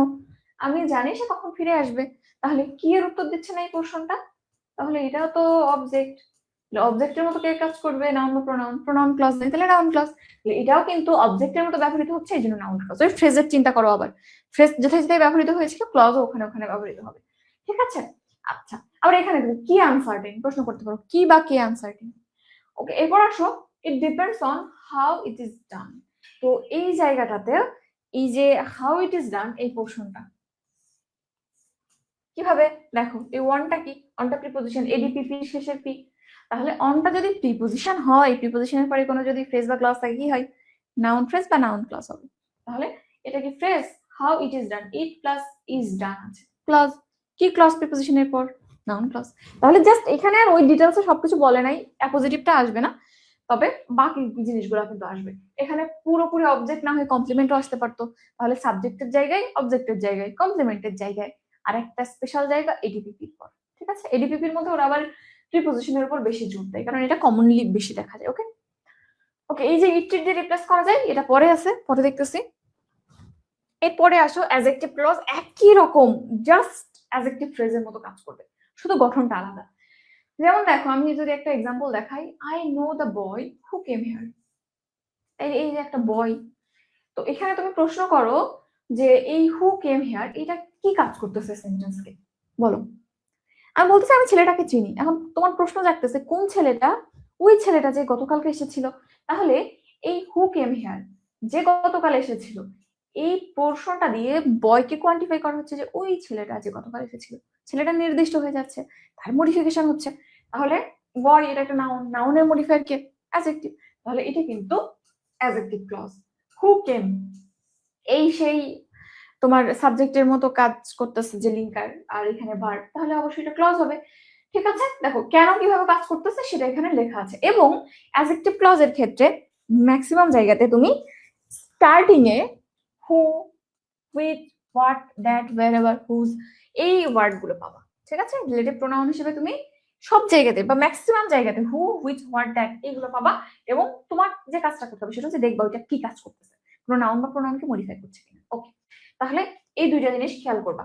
এরপর আসো অ্যাডভার্বিয়াল ক্লজ, এখানে কিছুই না, তুমি জাস্ট ওই চারটা প্রশ্ন দিয়ে প্রশ্ন করো যে কখন হয়েছিল কাজটা, কিভাবে হয়েছিল, কেন হয়েছিল, তারপরে কোথায় হয়েছিল, চারটা প্রশ্ন। তাইলে এখানে একটা এক্সাম্পল আমি যদি দেখাই তোমাকে, দেখো এক্সাম্পল কই আছে, এই যে হি কেম when I was there। তাহলে এখানে এই প্রশ্নটা নিচে দাগ দেওয়া আছে, এই প্রশ্নটাকে কিভাবে প্রশ্ন করা যায়? সে এসেছিল যখন আমি সেখানে ছিলাম, তাহলে সে কখন এসেছিল? কখনের প্রশ্নের উত্তর পাচ্ছ when I was there, যখন আমি সেখানে ছিলাম, যখন আমি ছিলাম তখন, তাইলে কখনের উত্তর দিচ্ছে না? অবশ্যই কখনের উত্তর দিচ্ছে। কখনের উত্তর যে দেয়, when এর উত্তর যে দেয় সে অবশ্যই অ্যাডভার্বিয়াল বা অ্যাডভার্বের গোত্রের কেউ। তাইলে এখানে I was, সাবজেক্ট আছে, ভার্ব আছে, ক্লজ, তাইলে অ্যাডভার্ব এন্ড ক্লজ দুটোকে মিলাই অ্যাডভার্বিয়াল ক্লজ। এটাই, কিচ্ছু না, জাস্ট তুমি প্রশ্ন করবা যে কি এর উত্তর দিচ্ছে, সরি কি না, কখন, কোথায়, কিভাবে, কেন, এই চারটার উত্তর দিচ্ছে কিনা, ঠিক আছে? ওকে, তাহলে এই জিনিসটা আমরা একটু ডিটেলসে নিচে দেখি। দেখো এটা না দেখলে আপাতত চলতেছে। Okay, quick identification of phrase and clause, দ্রুত, খুব দ্রুতভাবে কিভাবে একটা ফ্রেজ বা ক্লজ দেখে আমরা আইডেন্টিফাই করতে পারি। এখানে পরীক্ষাতে বেসিক তিনটা জিনিস আছে। একটা হচ্ছে ম্যাক্সিমাম তুমি 90% কোশ্চেন নাউন ফ্রেজ বা নাউন ক্লজ থেকে পাবা, অ্যাডজেক্টিভ ফ্রেজ বা অ্যাডজেক্টিভ ক্লজ থেকে পাবা, অ্যাডভার্বিয়াল ফ্রেজ বা অ্যাডভার্বিয়াল ক্লজ থেকে পাবা। এই তিনটা টাইপের ফ্রেজ এন্ড ক্লজ থেকে তোমার 90% কোশ্চেন কভার হয়ে যাবে। সো এই তিনটা জায়গায় একটু জোর দিবা। ওকে, তাহলে তোমার একটা দাগানো আন্ডারলাইন পোর্শন পাওয়ার পর প্রথম চিন্তা হবে এটা ফ্রেজ নাকি ক্লজ। প্রথম চিন্তা কি, এটা কি ফ্রেজ নাকি ক্লজ। তুমি চিনতে পারবা না ফ্রেজ এন্ড ক্লজ আলাদা করে? অবশ্যই পারবা, যদি সাবজেক্ট এন্ড ভার্ব থাকে তাহলে ক্লজ, যদি না থাকে ফ্রেজ। ওকে, শেষ, প্রথম চিন্তা শেষ, ফ্রেজ নাকি ক্লজ চিনে ফেললাম। এরপর তোমার দ্বিতীয় কাজ হচ্ছে যে পোর্শনটা নিচে আন্ডারলাইন করা আছে সেই পোর্শনটাকে ইট দিয়ে রিপ্লেস করা যায় কিনা, ইট দিয়ে রিপ্লেস করা যায় কিনা। যদি তুমি ইট দিয়ে কাউকে রিপ্লেস করতে পারো তুমি চোখ বন্ধ করে সেটাকে নাউন ফ্রেজ বলে দিতে পারবা। তাহলে কোনো ফ্রেজকে যদি ইট দিয়ে রিপ্লেস করা যায় সেটা নাউন ফ্রেজ। এটা কিন্তু শর্টকাট। এখন অনেকে বলবা যে আপু শুধু শর্টকাট দিয়ে অনেক সময় ভুল হয়ে যায়। শুধু শর্টকাট দিয়ে অনেক সময় উল্টাপাল্টা হয়ে যায়, কারণ অলওয়েজ দেয়ার আর এক্সেপশনস। তাহলে এই ক্ষেত্রে আমাদের দ্বিতীয় রুলটা ফলো করতে হবে। তাহলে আমি ইট দিয়ে রিপ্লেস করা যায়, তাইলে আপু বলছিল নাউন ফ্রেজ বা নাউন ক্লজ হবে। ওকে, আমি তাইলে মনে হইতেছে নাউন ফ্রেজ বা নাউন ক্লজ। তাহলে আরেকটু পরীক্ষা করে নিই, শুদ্ধ পরীক্ষা করবো কিভাবে। আমি দেখবো সেইটা সেই সাবজেক্টের জায়গায় বসছে কিনা, বা অবজেক্টের জায়গায় বসছে কিনা, বা কমপ্লিমেন্ট হিসেবে ব্যবহৃত হয়েছে কিনা, বা এডিপিপি এর পরে বসছে কিনা, বা অ্যাপোজিটিভ হিসেবে বসছে কিনা। পাঁচটা জায়গায় একটু যাচাই করে দিব। প্রথমেই আমরা দেখলাম ইট দিয়ে যদি রিপ্লেস করা যায় শুদ্ধি পরীক্ষা হিসেবে এই পাঁচটা রুলে ফেলবো। যদি পড়ে যায় 100% সেটা নাউন ফ্রেজ বা নাউন ক্লজ। যেমন তুমি এক্সাম্পল দেখো, walking in the morning is a good habit. তোমার কাছে এতটুকু আন্ডারলাইন করা আছে, walking in the morning is a good habit. প্রথমেই দেখো এটাকে ইট দিয়ে রিপ্লেস করা যায়, অবশ্যই it is a good habit পুরোপুরি একটা সেন্টেন্স হয়ে যায়। তাহলে ইট দিয়ে রিপ্লেস করা যাচ্ছে, শুদ্ধি পরীক্ষায় যাবো। এটা সাবজেক্টের জায়গায় বসে, ইয়েস প্রথমেই মিলে যায় সাবজেক্টের জায়গায় বসছে। তাহলে প্রথমে ইট দিয়ে রিপ্লেস করা গেল, শুদ্ধি পরীক্ষাতেও পাশ করে গেল যে সে সাবজেক্টের জায়গায় বসেছে, তাহলে হয়ে গেল এটা নাউন ফ্রেজ। ঠিক আছে, তাহলে প্রথমটা নাউন ফ্রেজ। এন্ড যেহেতু ভার্ব এন্ড সাবজেক্ট নাই সুতরাং ক্লজ না। এরপর আসো, all know that he is honest. এই জায়গাটা প্রথমে চিন্তা করো ফ্রেজ নাকি clause. That he is honest, he আছে ইজ আছে, তাহলে এটা ক্লজ। এখন কথা হচ্ছে কি টাইপের ক্লজ। প্রথম রুলেই তুমি চিন্তা করবে ইট দিয়ে রিপ্লেস করা যায় কিনা। অল নো ইট, তাইলে তুমি যদি বলো অল নো ইট, সবাই এটা জানে, তাহলেও এটাও কিন্তু পরিপূর্ণ একটা সেন্টেন্স। ওকে গেল। তাহলে আমার মনে হইতেছে এখন এটা তাহলে নাউন ফ্রেজ বা নাউন ক্লজ হবে। আপু বলছিল তাহলে শুদ্ধ পরীক্ষা করো, এটা কি সাবজেক্টের জায়গায় বসে? নো। অবজেক্টের জায়গায় বসে? ইয়েস। এই যে সাবজেক্ট ভার্ব এটা তো অবজেক্ট, তাহলে এটা অবজেক্টের জায়গায় বসছে। সুতরাং শুদ্ধ পরীক্ষায় পাশ করে গেল। চোখ বন্ধ করে তুমি এটাকে নাউন কি হবে, নাউন ক্লজ দেখো, আবার ফ্রেজ বলিও না। ঠিক আছে, ডান, এই জায়গাটা ডান। এরপর আসো আমরা পরে যাই। পরের রুলের ক্ষেত্রে আমি কি বলছিলাম, 90% কোশ্চেন আসবে নাউন ফ্রেজ বা ক্লজ, অ্যাডজেক্টিভ ফ্রেজ বা ক্লজ, অ্যাডভার্বিয়াল ফ্রেজ বা ক্লজ থেকে। অ্যাডজেক্টিভ ফ্রেজ বা ক্লজ কিভাবে চিনবো? তো যদি তুমি কখনো কোনো সেন্টেন্সের আন্ডারলাইন যে পোর্শনটা আছে তার ইমিডিয়েট আগে একটা নাউন বা প্রোনাউন পাও, যেমন the boy with blue eyes is my cousin, তাহলে আন্ডারলাইন পোর্শন এতটুকু, এর ইমিডিয়েট আগে দ্য বয়কে পেয়েছো, তুমি কোনো নাউন বা প্রোনাউনকে পাও। কি পাও? নাউন বা প্রোনাউনকে। এবং এই দাগানো পোর্শনটুকু যদি ওই নাউন বা প্রোনাউনকে মডিফাই করে বা ওই নাউন বা প্রোনাউন সম্পর্কে কিছু বলে, তখন ওই জিনিসটা যেহেতু ওই নাউন বা প্রোনাউনের মডিফায়ার, তুমি ওটাকে নাউন ফ্রেজ বা নাউন সরি অ্যাডজেক্টিভ ফ্রেজ বা অ্যাডজেক্টিভ ক্লজ বলে দিতে পারছো। তাহলে দ্বিতীয় রুলে ইট দিয়ে ধরো একজনকে রিপ্লেস করতে পারছো না, এটা ইট দিয়ে রিপ্লেস করতে পারবা? The boy it is my cousin, না মিলতেছে না। তাহলে দ্বিতীয় রুলে যাবা যে এই আন্ডারলাইন পোর্শনের আগে কোনো নাউন বা প্রোনাউন আছে কি? ইয়েস, নাউন বা প্রোনাউন পাইলাম। যে আন্ডারলাইন পোর্শনটা আছে ওটাই নাউন বা প্রোনাউনকে মডিফাই করছে কি? ইয়েস, মডিফাই করছে। তাইলে দুইটা রুল যদি মিলে যায় শুদ্ধ পরীক্ষাও হয়ে গেল, মিলে গেল, এটা অ্যাডজেক্টিভ ফ্রেজ বা অ্যাডজেক্টিভ ক্লজ। ঠিক আছে, প্রথম পরীক্ষা কি ওই আন্ডারলাইন পোর্শনের আগে নাউন প্রোনাউন আছে কিনা, দ্বিতীয় পরীক্ষা কি ওই পোর্শনটা দাগানো পোর্শনটা ওই নাউন প্রোনাউনকে মডিফাই করছে কিনা। দুইটাতে মিলে গেলে ঠাস করে একটা টিক দিয়ে দেবা যে এটা অ্যাডজেক্টিভ ফ্রেজ বা অ্যাডজেক্টিভ ক্লজ। ডান। ওকে, আবার এখানে দেখো আর উইথ ব্লু আইস, এখানে কোনো সাবজেক্ট নেই ভার্ব নেই, সো এটা একটা ফ্রেজ। আর দ্বিতীয় ক্ষেত্রে I know the boy who came here yesterday, দেখো হু কেম সাবজেক্ট আছে ভার্ব আছে, তাহলে এটা একটা ক্লজ। কি টাইপের clause? I know the boy, দেখো ইট দিয়ে রিপ্লেস করা যায় না, I know the boy it, বুঝতেছ না? তাহলে পরের রুলে যাও, এটাকে নাউন প্রোনাউন্স কিনা। Yes, there is the word boy, তাহলে এখানে বয় আছে, বয়কে মডিফাই করছে কি কোন ছেলেটা? হু কেম হিয়ার ইয়েস্টারডে, যে এখানে এসেছিল, ছেলে সম্পর্কে কোনো কথা বললাম আমি, তাহলে মডিফিকেশনের কাজ হয়ে যাচ্ছে, শুদ্ধি পরীক্ষা হয়ে যাচ্ছে। এইটা এখন কি হয়ে যাচ্ছে, বয়কে মডিফাই করছে, নাউনকে মডিফাই করছে, অ্যাডজেক্টিভ ক্লজ হয়ে যাচ্ছে। ঠিক আছে, ওকে। এরপর অ্যাডভার্বিয়াল ক্লজ আমরা কিভাবে চিনবো? অ্যাডভার্ব আসলে অনেক কিছু মতো কাজ করতে পারে, সে কোনো অ্যাডজেক্টিভকে মডিফাই করতে পারে, ভার্বকে মডিফাই করতে পারে, দুনিয়ার সবকিছুকে, নাউন প্রোনাউন ছাড়া দুনিয়ার সবাইকে মডিফাই করতে পারে। এইখানে ম্যাক্সিমাম কেসেসে তুমি অ্যাডভার্বকে ভার্ব বা অ্যাডজেক্টিভের মডিফায়ার হিসেবে পাবা। তাহলে তুমি ইট দিয়েও রিপ্লেস করতে পারছো না, আবার তার আগে নাউন বা প্রোনাউন নাই। তৃতীয় রুলের কথা চিন্তা করবো। তৃতীয় রুলটা কি? তৃতীয় রুলটা হচ্ছে যে পোর্শনের নিচে আন্ডারলাইন করা আছে তার ইমিডিয়েট আগে যদি কোনো ভার্ব বা অ্যাডজেক্টিভ থাকে, প্রথম রুল, যদি তার আগে ভার্ব বা অ্যাডজেক্টিভ থাকে। শুদ্ধ পরীক্ষা, যদি ওই পোর্শনটা ওই ভার্ব বা অ্যাডজেক্টিভকে মডিফাই করে তাহলেই তুমি সেটাকে অ্যাডভার্বিয়াল ফ্রেজ বা ক্লজ বলতে পারছো। তাইলে প্রথম দুইটা রুল কাজ করছে না, কি করব চিন্তায় পড়ে গেছি। তখন তুমি চিন্তা করবা যে এই দাগানো পোর্শনের আগে কোনো ভার্ব বা অ্যাডজেক্টিভ আছে কিনা। 1 নম্বর রুল। শুদ্ধ পরীক্ষা হবে যে এই যে ভার্ব বা অ্যাডজেক্টিভ ওইটাকে এই দাগানো পোর্শনটুকু মডিফাই করছে কিনা। যদি করে তাহলে সেটা অ্যাডভার্বিয়াল ফ্রেজ বা ক্লজ। যেমন দেখো, he runs in a very high speed, তাহলে হি রানস ইট এভাবে বললে হয়? রান তো একটা ইনট্রানজিটিভ ভার্ব, সে অবজেক্ট নেয় না, তাহলে এটা অবজেক্ট অবশ্যই না। ইনট্রানজিটিভ ভার্ব জানো যে অবজেক্ট নেয় না, যেমন হচ্ছে হাসা, দৌড়ানো, তারপরে কান্না করা, তারপরে হচ্ছে হাঁটা, এই যে জিনিসগুলো আছে, আমি কি হাঁটি, কাকে হাঁটি, এরকম কিছু অবজেক্ট সে নিতে পারে না। সুতরাং এই ভার্বগুলোর কখনো অবজেক্ট থাকে না, এটা অবজেক্ট না। তাহলে তুমি এই ক্ষেত্রে চিন্তা করো, এর ইমিডিয়েট আগে কি আছে?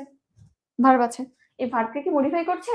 দেখো, সে দৌড়াই, কিভাবে দৌড়াই, পরের সে কিভাবে উত্তর দিচ্ছে, হাউ এর উত্তর দিচ্ছে in a very high speed, অনেক দ্রুত দৌড়াই। তাইলে দৌড়ানোটা মডিফাই হচ্ছে, কিভাবে দৌড়াই, স্লো নাকি ফাস্ট? তাহলে উত্তর আসছে ফাস্ট দৌড়াই। এই জন্য এই পোর্শনটা অবশ্যই অ্যাডভার্বিয়াল ফ্রেজ নাকি ক্লজ? ফ্রেজ, ভার্ব নাই, সাবজেক্ট নাই, সুতরাং এটা অ্যাডভার্বিয়াল ফ্রেজ হচ্ছে। আবার তুমি সেই 4টা প্রশ্ন দিয়ে প্রশ্নও করতে পারো, ঠিক আছে? তাহলে এখানে শুদ্ধ পরীক্ষা আসলে 2 ভাবে করা যায়। 2 ভাবে কি কি, যে ওর আগে যে ভার্ব বা অ্যাডজেক্টিভ আছে তাকে মডিফাই করছে কিনা, এবং দ্বিতীয় কথা হচ্ছে কখন, কোথায়, কিভাবে, কেন, এই 4টির উত্তর দিচ্ছে কিনা। যদি দেয় সবকিছু মিলাই সে অ্যাডভার্বিয়াল ফ্রেজ বা ক্লজ। দ্বিতীয় ক্ষেত্রে I know when he will come, আচ্ছা এখানে when এর পরটুক হবে। আচ্ছা, এইটা কিন্তু আবার অ্যাডভার্বিয়াল ফ্রেজ না, এটা আমি লিখেছিলাম, দেখো আমি একটু মুছে দিই তাহলে বুঝতে সুবিধা হবে। I know when he will come, এখানে এই পুরো পোর্শনটা মার্ক করা when he will come। তাইলে এখানে তোমার মনে হচ্ছে যে যখন সে আসবে, তাহলে এখানে মেবি টাইম কিছু একটা বুঝাইতেছে, যখন, টাইমই তো বুঝাই। এটা কি সেই গোত্রে পড়বে? একদম প্রথম থেকে চিন্তা করো, এটা কি রিপ্লেস করা যায় ইট দিয়ে? আই নো ইট, হ্যাঁ ইট দিয়ে রিপ্লেস করা যায়। প্রথমে তো নাউন ফ্রেজ বা নাউন ক্লজের মধ্যে পড়তেছে।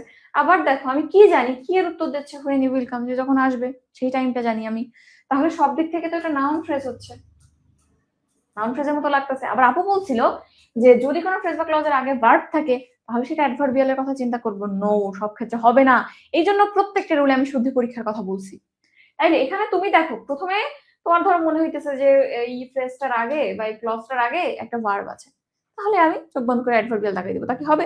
হবে না। শুদ্ধ পরীক্ষাতে যাও, এই নো ভার্বকে when he will come এটাকে মডিফাই করছে, করতেছে? আমি কিভাবে জানি? ভার্বকে 4 ভাবে প্রশ্ন করা যায়, কিভাবে, কেন, কখন, কোথায়। কোনটার উত্তর দিচ্ছে? না। আমি কখন জানি, আমি কিভাবে জানি, ওরকম না, বরং কি এর উত্তর দিচ্ছে। কি এর উত্তর কে দেয়? অবজেক্ট দেয়। তাহলে এটা অ্যাকচুয়ালি অবজেক্টের মতো ব্যবহৃত হচ্ছে, যেটাকে আবার ইট দিয়ে রিপ্লেস করা যায়। সেই প্রথম রুলে ইটের রুল, এন্ড দ্বিতীয় শুদ্ধ পরীক্ষাতে কি ছিল? সাবজেক্ট, অবজেক্ট, কমপ্লিমেন্ট, এডিপিপি, এন্ড লাস্টে অ্যাপোজিটিভ। তাইলে সে সবগুলো রুল মিলিয়ে কিন্তু নাউন ক্লজ হয়ে যাচ্ছে। ঠিক আছে, এটাকে আবার তুমি ওই গোত্রে ফেলিও না। ওকে, এখন আমরা প্র্যাকটিস করব, তাহলে তোমার পুরো সবকিছু ক্লিয়ার হয়ে যাবে। ওকে, তাইলে আমরা রাউন্ড 1 প্র্যাকটিস কোশ্চেনের মধ্যে ঢুকবো। মোটামুটি বেসিক জিনিসটা ক্লিয়ার হয়েছে কিনা একটু জানাও। যদি ক্লিয়ার হয় তাহলে আমরা এখন ভিতরে ঢুকবো। আর এই যে প্র্যাকটিস সেগমেন্টটা একটু মনোযোগ রাখার চেষ্টা করবো। আই হোপ এই জায়গাটা অ্যাকচুয়ালি তোমাকে শিখাবে যে তুমি কতটুকু শিখেছো এবং কিভাবে তোমাকে দাঁড়াইতে হবে।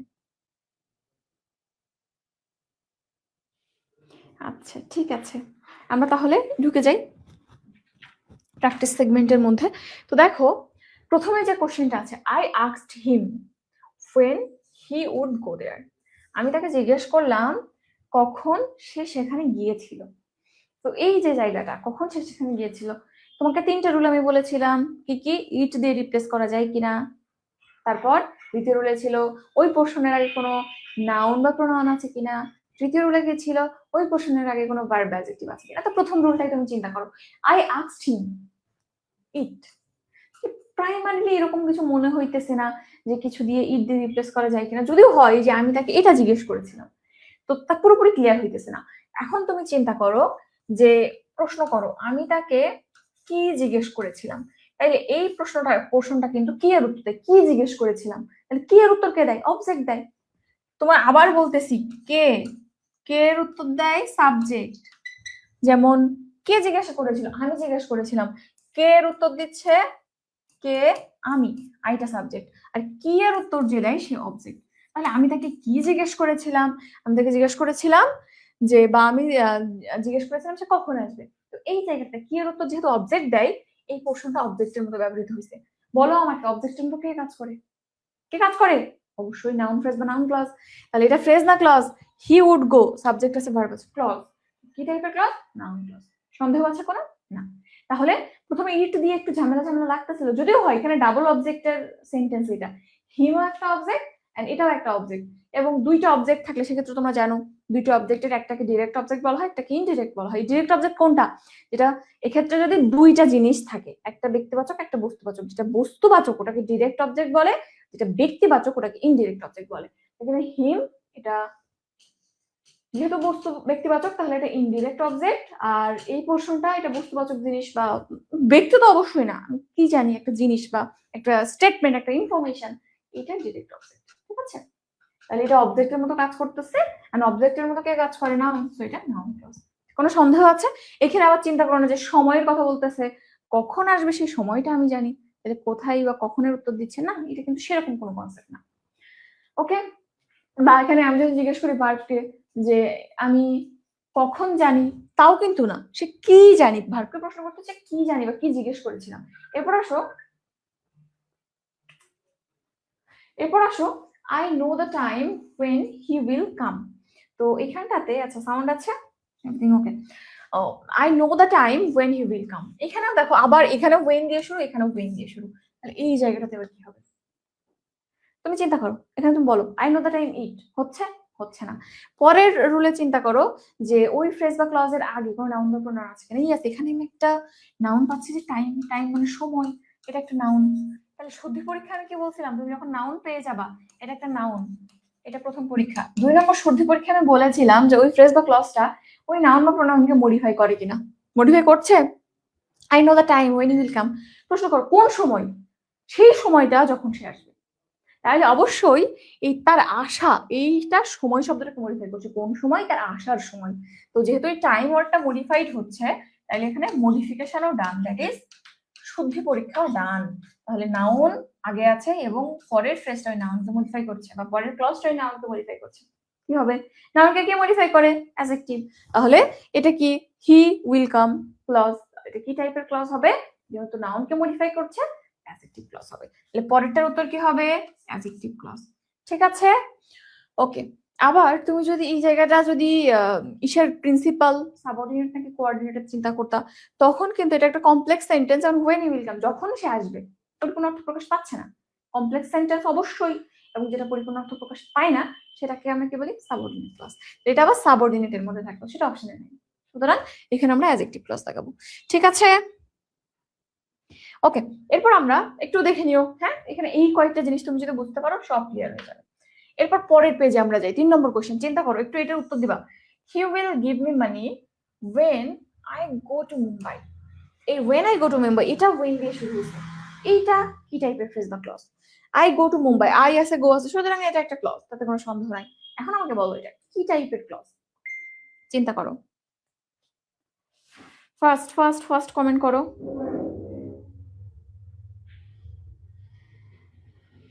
কি টাইপের ক্লজ এটা? এটা কি টাইপের ক্লজ? দ্রুত দ্রুত, এত লেট করলে হবে না। এটা কি ক্লজ বলো? কি ক্লজ? এখানেও তোমার মাথায় ওই জিনিসটা কাজ করতে পারে যে আপু বলছিল আগে কোনো নাউন বা প্রোনাউন আছে কিনা। ওকে, নাউন বা প্রোনাউন পাইলাম, মানি, মানি টাকা, এটা একটা নাউন। তাহলে পরের সন্ধি পরীক্ষা যে এই পরের পোর্শনটাকে মানি মডিফাই করতেছে কিনা, বা মানি কি পরের পোর্শনটা মডিফাই করতেছে কিনা। দেখো পরের পোর্শনটাকে when I go to Mumbai, যখন আমি সেখানে যাব। টাকা শব্দকে মডিফাই করতেছে না, এটা বরং একটা সময় বুঝাচ্ছে, এবং কিসের সময়? তার যাওয়ার সময়। এটা বরং একটা ভার্বকে মডিফাই করছে, এমন লাগতেছে না? ওকে, তাহলে তুমি এই কনসেপ্টটা থেকে সরে যাও। শুধু পরীক্ষায় যেহেতু মিললো না, মানিকে মডিফাই করছে না, সুতরাং এটা অ্যাডজেক্টিভ ফ্রেজ বা অ্যাডজেক্টিভ ক্লজ হবে না। আবার ইট দিয়েও তুমি রিপ্লেস করতে পারতেছো না। He will give me money it, it দিয়েও রিপ্লেস করতে পারতেছো না। সো অ্যাডজেক্টিভও না, আবার নাউন টাইপের কিছুও না। এখন পরের চিন্তা করো, আমি একে কোথায় কখন কিভাবে কেন দিয়ে প্রশ্ন করবো, দেখি মিলে কিনা। তাহলে এখন প্রশ্ন করো, হি will give me money when I go to Mumbai, কখন সে আমাকে টাকা দিবে? কখন টাকা দিবে? যখন আমি মুম্বাইতে যাব। তাহলে এখানে কখনের উত্তরে তুমি পাচ্ছ না, when I go to Mumbai. জিজ্ঞেস করো কখন টাকা দেবে? যখন আমি মুম্বাইতে যাব। তাহলে এই যখন এইখান থেকে শুরু করে এই পর্যন্ত when এর উত্তর দিচ্ছে। when এর উত্তর কে দেয়? অবশ্যই অ্যাডভার্ব। অ্যাডভার্ব ফ্রেজ নাকি ক্লজ, সাবজেক্ট আছে, ভার্ব আছে, তাহলে এটা অ্যাডভার্বিয়াল ক্লজ হবে। ঠিক আছে, when এর উত্তর দিচ্ছে।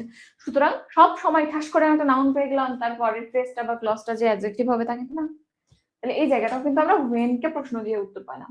এরপর আসো, I shall not tell you where he lives। এখানেও তুমি চিন্তা করো কিভাবে প্রশ্ন করা যায়। I shall not tell you where he lives, আমি তোকে বলবো না সে কোথায় থাকে। তাইলে এইখানে এই যে পোর্শনটা, এটাকে ইউ আছে, এটা একটা প্রোনাউন, তাইলে প্রোনাউন পাইছি। এখন দেখি মডিফিকেশন হয় কিনা। এই ইউ কে কি where he lives মডিফাই করে? তুমি তোমার সম্পর্কে কোনো কথা যে সে কোথায় বাস করে, এটা তোমার সম্পর্কে কোনো কথা না। তাইলে দ্বিতীয় যে মডিফিকেশনের ব্যাপার সেটা মিলতেছে না। তাহলে এখানে প্রোনাউন থাকা পরেও সে অ্যাডজেক্টিভ টাইপের কিছু না। আবার ইট দিয়েও রিপ্লেস করা যায় না, I shall not tell you it. এইভাবে ডিরেক্ট আমরা বুঝতে পারতেছি না, খুব যে ক্লিয়ার হয়েছে তা কিন্তু না। এখন তাইলে আমরা একটু অন্যভাবে চিন্তা করি, যদিও এটা সেই ডাবল অবজেক্টের মতোই। তুমি যদি একবার ডাবল অবজেক্ট চিনে ফেলো তাহলে কিন্তু এখানে ইট দিয়ে তোমার অর্থটা পরিপূর্ণ বুঝতে পারবা তুমি। তো পরের যে স্টেটমেন্ট সেটা হচ্ছে কি বা কাকে দিয়ে প্রশ্ন করো। কি বা কাকে, যেহেতু শেষের দিকে আছে তুমি কি বা কাকে দিয়ে প্রশ্ন করবো, শেষের দিকে অবজেক্ট থাকে। এখন প্রশ্ন করো, I shall not tell you where lives, আমি তোমাকে বলবো না সে কোথায় থাকে। তাহলে আমি তোমাকে কি বলবো না, কি বলবো না, সে কোথায় থাকে সেটা বলবো না। তাহলে এখানে কি এর উত্তরে কিন্তু এই প্রশ্নটা পাচ্ছ। কি এর উত্তর কে দিবে বলো? কে এর উত্তর কে দিবে? কে দিবে? অবশ্যই অবজেক্ট দিবে। তাহলে অবজেক্টের জায়গায় কে বসে বলো? নাউন ফ্রেজ বা নাউন ক্লজ। চোখ বন্ধ করে এটা যেহেতু ভার্ব আছে, সাবজেক্ট আছে, নাউন ক্লজ হবে। ঠিক আছে, আবার দেখো এই সেন্টেন্সটাতেই কাকে শব্দটা বারবার আসতেছে, বলতেছে আপু বলতেছে কাকে দিয়েও অবজেক্ট পাওয়া যায় উত্তরে। তা কি সম্ভব? দেখো সে কোথায় বাস করে, আমি এটা কাকে বলবো না, তোমাকে বলবো না। তাহলে কাকের উত্তরে কাকে পাচ্ছ? তোমাকে। কাকে বলবো না? তোমাকে বলবো না, ইউকে পাচ্ছ।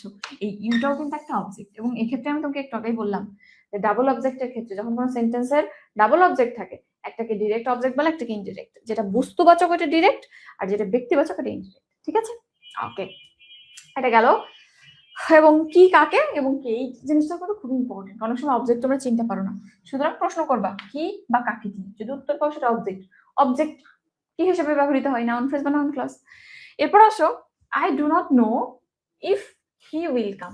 এখানে ইফ হি উইল কাম এই পোর্শনটা কি ফ্রেজ বা কি ক্লজ? তো এখানে হি উইল কাম বুঝতে পারছো এটা ক্লজ। এখন প্রশ্ন হচ্ছে কি ক্লজ। ওকে, তো প্রথমে তুমি চাইলে এখানে ইট দিয়ে রিপ্লেস করে দিতে পারো, কিন্তু আই ডু নট নো ইট, আমি এটা জানি না। তাহলে ইট দিয়ে রিপ্লেস করতে পারছো না, ইট। ওকে পারতেছো। এখন চিন্তা করো যে ওকে আমি প্রথম পরীক্ষায় পাশ করে গেলাম, শুধু পরীক্ষা করব। দেখো এখানে এটা সাবজেক্ট হিসেবে ব্যবহৃত হয়েছে না, শেষের দিকে আছে, তাহলে অবজেক্ট হইতে পারে। শেষের দিকে থাকলে অবজেক্ট হইতে পারে। কনফার্ম কিভাবে করব? কি বা কাকে দিয়ে প্রশ্ন করব। কি বা কাকে প্রশ্ন করো। সে কি জানে না, আই ডু নট নো, বা আমি কি জানি না, আমি জানি না সে কখন আসবে। তাহলে এই যে কি এর প্রশ্নে আসতেছে, কি জানি না, সে কখন আসবে সেটা জানি না, কি এর উত্তরে কিন্তু এটা আসতেছে। সুতরাং এটা object at the same time. So if দিয়েও রিপ্লেস করা যাচ্ছে, অবজেক্ট হিসেবেও কাজ করেছে, চোখ বন্ধ করে এটা নাউন ক্লজ। ঠিক আছে, ঝামেলা লাগবে আর লাগবে না। দেখো ইফ যুক্ত অংশ সব সময় কিন্তু অ্যাডভার্বিয়াল হয় না। অনেকে একটা রুল কোথায় জানি দেখতেছিলাম যে যদি কোনো ক্লজের শুরুতে ইফ থাকে অনেকে অ্যাডভার্বিয়াল লাগিয়ে দেয় চোখ বন্ধ করে। না, সব ক্ষেত্রে কিন্তু হয় না, যেটার এক্সাম্পল তুমি এটা দেখতে পাইলা। কিন্তু পরে আরেকটা আসছে দেখো, you will pass if you work hard. তুমি যদি কঠোর পরিশ্রম করো তবেই তুমি পাস করবে। এই ক্ষেত্রে কি হইতে পারে চিন্তা করো। প্রথমে ইট দিয়ে রিপ্লেস করা যায়, ইউ উইল পাস ইট। তো এখানে কিন্তু অ্যাকচুয়ালি তুমি যদি এই ফরম্যাটে চিন্তা করো তাহলে ইট মানে একটা বস্তুকে বোঝাচ্ছে, কিন্তু এটা কোনো বস্তুকে না, এটা কোনো একটা শর্ত যে তুমি যদি পরিশ্রম করো তবেই পাস করবে। সুতরাং এখানে ইট দিয়ে রিপ্লেস করা যায় না, এটা কোনো বস্তুবাচক জিনিস না যেটা অবজেক্ট হবে। সুতরাং অবজেক্টের মতো দেখতে লাগলেও এটা কিন্তু অবজেক্ট না। তাহলে মনে রাখবা যে সমস্ত সেন্টেন্সে ইফ দিয়ে শর্ত বুঝায়। শর্ত মানে কি? আমি বলতেছি তুমি পাস করবে যদি কঠোর পরিশ্রম করো। তাইলে শর্তটা যদি কঠোর পরিশ্রম করো, জিনিসটা আবার এভাবেও বলা যায় যে আমি কিভাবে ভালো করতে পারবো, কিভাবে পাস করতে পারবো। তাহলে এখানে একটা সেম টাইম শর্ত বোঝায়, আবার হাউ এর উত্তরও কিন্তু দেয় এই ইফ ইউ হার্ড, আমি কিভাবে পাস করব, কঠোর পরিশ্রমের মাধ্যমে পাস করব। তাহলে শর্তও হইলো, আবার হাওয়ের উত্তরও দিচ্ছে। এখন হাওয়ের উত্তর কে দেবে বলো? হাওয়ের উত্তর কিন্তু অ্যাডভার্বিয়াল ফ্রেজ বা ক্লজ দেয়। সুতরাং এইখানে অ্যাকচুয়ালি সাবজেক্ট আছে, ভার্ব আছে, এটা অ্যাডভার্ব ক্লজ হবে। ঠিক আছে, তাহলে ইফ দিয়ে যদি শুরু হয়, তোমার ডিরেক্ট এরকম টাইপের কিছু হয় যেখানে অবজেক্টের মতো কাজ করতেছে, তাহলে তুমি সেটাকে নাউন ফেলবে, নাউন ক্লজ লাগাবা। কিন্তু যদি কোনো জায়গাতে শর্ত বুঝায় এবং কিভাবে উত্তর দেয়, সেটা আবার অ্যাডভার্বিয়াল ক্লজ হবে। ঠিক আছে, তুমি যদি এখানে বলো দেখো এখানে কি শর্ত বুঝাচ্ছে না, দেখো I do not know if he will come, আমি জানি না যদি সে আসবে কিনা, এরকম না, আমি জানি না সে আসবে কিনা, এরকম। কিন্তু এখানে ইফ মানে ওই যদির যে শর্তমূলক বা কন্ডিশনাল সেন্টেন্স, এটা কিন্তু কন্ডিশনাল না আসলে। ঠিক আছে, এটা জাস্ট ইফটা লিঙ্কার হিসেবে ব্যবহৃত হয়েছে। ওকে, তাহলে ডান, ইফ যুক্ত সেন্টেন্সও দেখলাম। এরপরে যাই আমরা, I do not know who came here last night. এই যে প্রশ্নটা, এখানে কি হবে বলো? হু কেম হিয়ার লাস্ট নাইট, প্রথমে চিন্তা করো ইট দিয়ে রিপ্লেস করা যায় কিনা, আই ডু নট নো ইট। তাহলে এখানে কিন্তু ইট দিয়ে মোটামুটি রিপ্লেস করা যাচ্ছে, এবং এটাকে অবজেক্ট হিসেবে কাজ করেছে। দেখো যেহেতু শুরুতে না শেষে, সুতরাং অবজেক্ট হইতে পারে। সুতরাং তুমি কি বা কাকে দিয়ে প্রশ্ন করো, আমি কি জানি না বা কাকে জানি না, কি এর উত্তরে আসতেছে কি জানি না, যে গতকাল কে এসেছিল সেটা জানি না, তাহলে কি এর উত্তরে এটা পাচ্ছ, এবং ইট দিয়ে রিপ্লেস করা যাচ্ছে, চোখ বন্ধ করে তুমি এটাকে নাউন ক্লজ বলে দিবা। হ্যাঁ, সাবজেক্ট আছে, ভার্ব আছে, নাউন ক্লজ, কি এর উত্তর পাচ্ছ, অবজেক্টের মতো কাজ করছে। এবার আসো, I know the boy who came here last night, এটা অলরেডি আমি বলে ফেলছি যে হু কেম হিয়ার লাস্ট নাইট, এটা প্রথমত ইট দিয়ে রিপ্লেস করা যায় না, আই নো দ্য বয় ইট হচ্ছে না। তাহলে পরের শর্তে যাও, যে এইখানটাতে এই যে পোর্শনটা আছে তার আগে একটা নাউন আছে, বয় আছে, বয়কে মডিফাই করছে কি, who came here last night, yes, কোন ছেলেটা, যে ছেলেটা গত রাতে এখানে এসেছিল। তাহলে বয়কে বয় সম্পর্কে কিছু বলছে বা বয়কে মডিফাই করছে, সুতরাং এই নাউনটাকে মডিফাই করছে, যে ওটা একটা ক্লজ, কি ক্লজ হবে তাহলে, অ্যাডজেক্টিভ ক্লজ হবে। তাহলে এটা কিন্তু আবার অ্যাডজেক্টিভ ক্লজ। দেখছো, দেখতে একই রকম, এখানে হু দিয়ে শুরু, হু এর পর ভার্ব আছে, এখানেও হু দিয়ে শুরু, তারপরে ওরকমই ভার্ব আছে, বাট কাজ অনুযায়ী সেটা এক এক সময় এক রকম হচ্ছে। সুতরাং খুব সাবধান থাকবে এই জায়গাটাতে, প্রচুর ভুল করো তোমরা। ঠিক আছে, ওকে, এই তো সবাই ঠিক বলতেছো। রাবেয়া স্মৃতি 7 এর ডি, ইয়েস। 8 এর এ বলতেছো, ইয়েস 8 এর এ। শাহনাজ আফরিন এ, ইয়েস।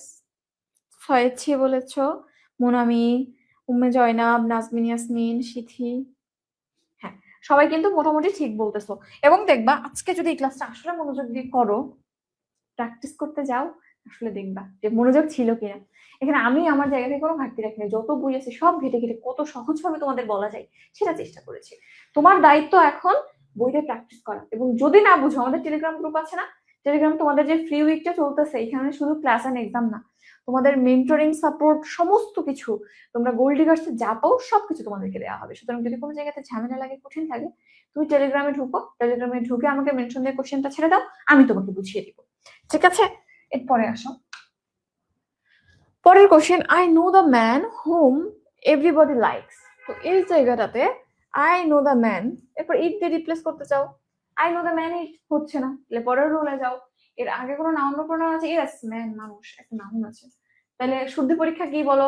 শুদ্ধি পরীক্ষা হচ্ছে যে এই ম্যানটাকে এই পোর্শনটা মডিফাই করছে কিনা, যে আই নো দ্য ম্যান কোন মানুষ, হুম এভরিবডি লাইকস যাকে সবাই পছন্দ করে।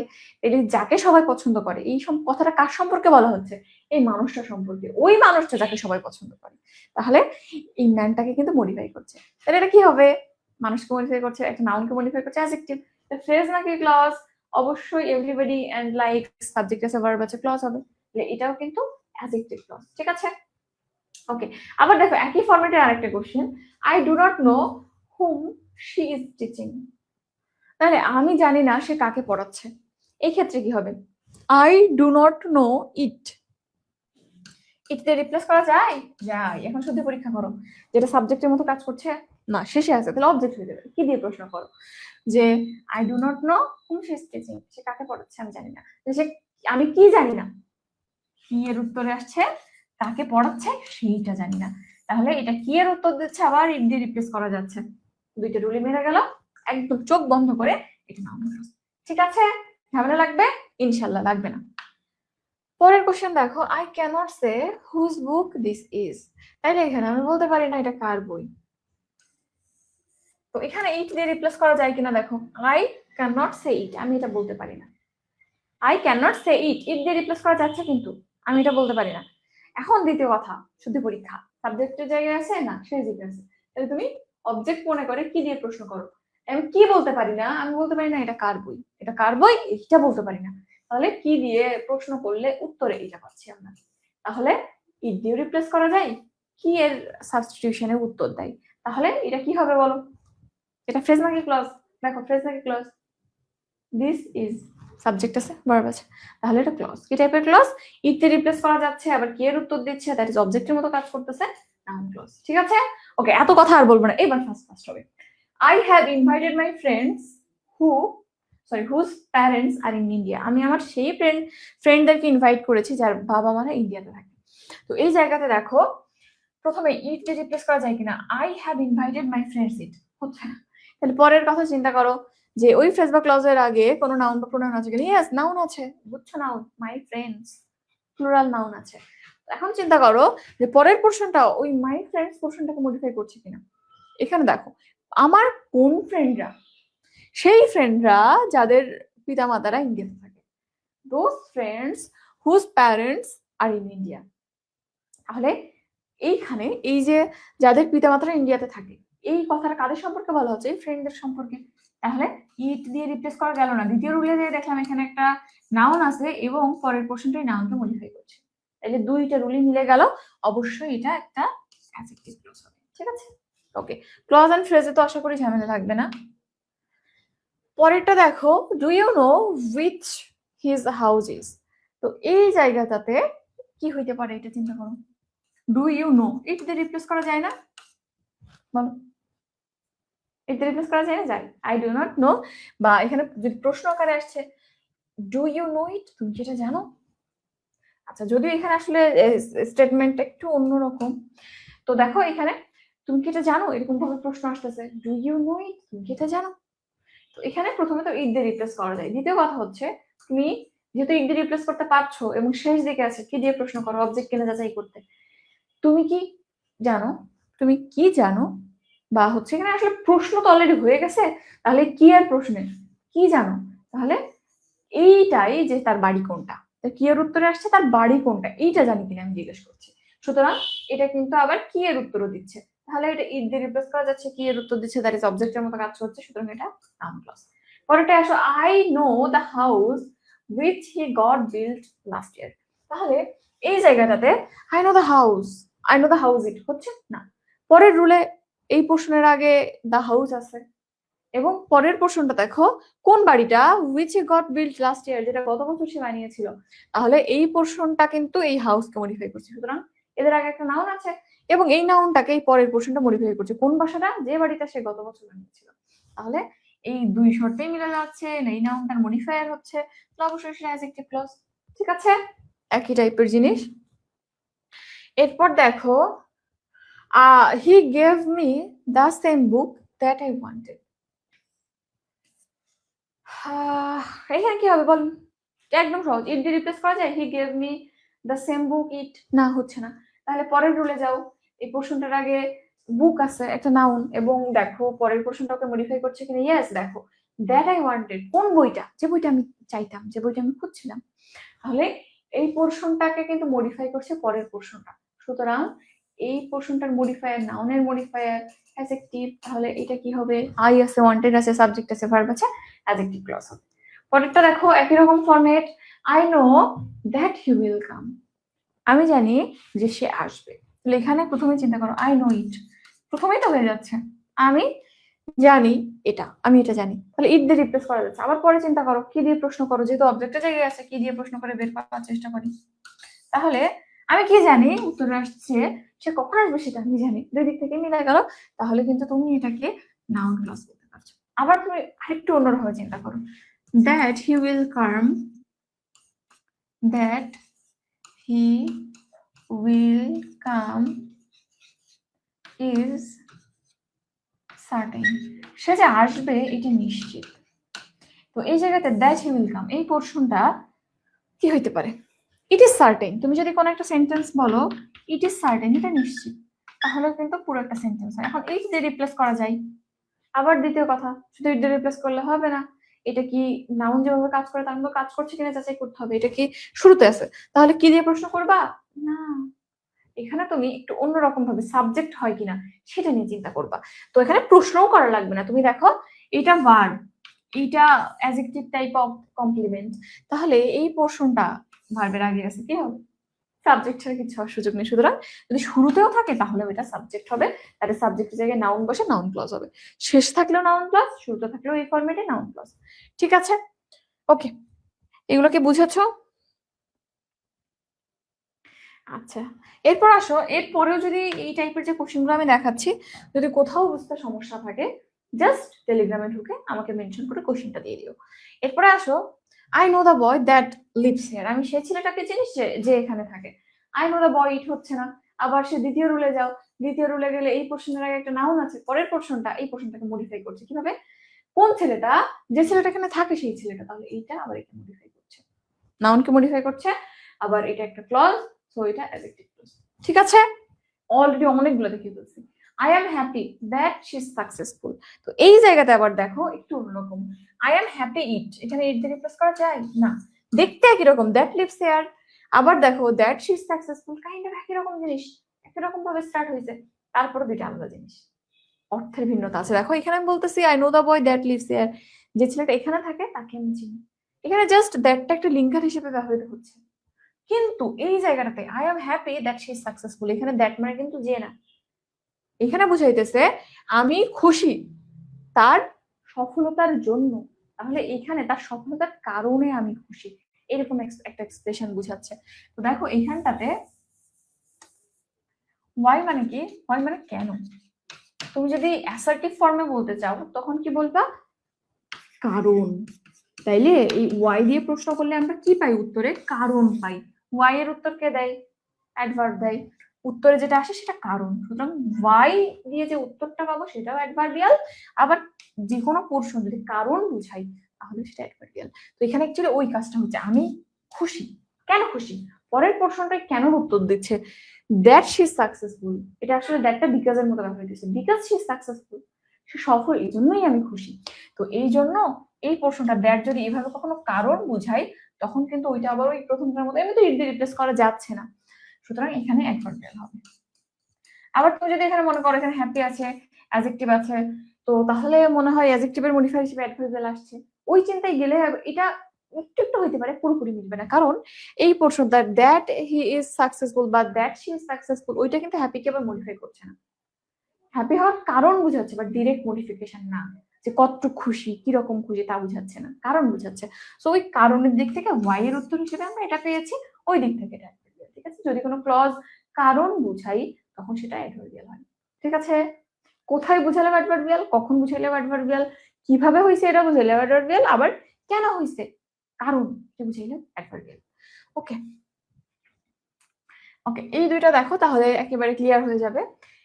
We come here so that we may study, আমরা এখানে এসেছিলাম যাতে করে আমরা পড়াশোনা করতে পারি। তাহলে এখন আমাকে বলো যে সো দ্যাট উই মে স্টাডিটা কি বুঝাইছে, আমরা এখানে কেন এসেছিলাম, কেন ওয়াই, কেন এসেছিলাম? যাতে করে আমরা পড়াশোনা করতে পারি। তাহলে ওয়াই এর উত্তর দিচ্ছে না, কেন এসেছিলাম? So that we can study, যাতে করে আমরা পড়াশোনা করতে পারি। কেন উত্তর কে দিবে? চোখ বন্ধ করে একবার ক্লাস হবে। ঠিক আছে, পরেরটা দেখো, he is so weak that he can not run, সে এতই দুর্বল যে সে হাঁটতে পারে না। তাহলে এই ক্ষেত্রে দেখো ইট দিয়ে রিপ্লেস করা যায় হি সো উইক ইট না, এর আগের শব্দটা নাউন না প্রোনাউন না, এর আগের অর্ডার কি? এই যে উইক এটা কিন্তু দুর্বল অ্যাডজেক্টিভ, তাহলে এটা হচ্ছে একটা অ্যাডজেক্টিভ। এখন তুমি চিন্তা করো এই পরের প্রশ্নটা এই অ্যাডজেক্টিভটাকে মডিফাই করছে কিনা, মডিফাই করছে কি? দেখো হি সো উইক, সে এতটাই দুর্বল দ্যাট হি ক্যানট রান, যে এতই দুর্বল যে সে দৌড়াতে পারে না। এই জায়গাটাতে কতটুকু উইক সেই ধারণাটা, হাউ মাচ, হাউ মাচ, কতটুকু উইক, হাউ মাচ, এই হাউ মাচের উত্তর পাচ্ছ তুমি that he can not run, এতই দুর্বল যে দৌড়াতে পারে না, সেই দুর্বলতার লেভেল সম্পর্কে ধারণা পাচ্ছ। এখন তোমার শুনে কি মনে হচ্ছে? সে দৌড়াইতে পারে না মানে হাঁটতে পারে, মোটামুটি ভালোই শক্ত সামর্থ্য আছে।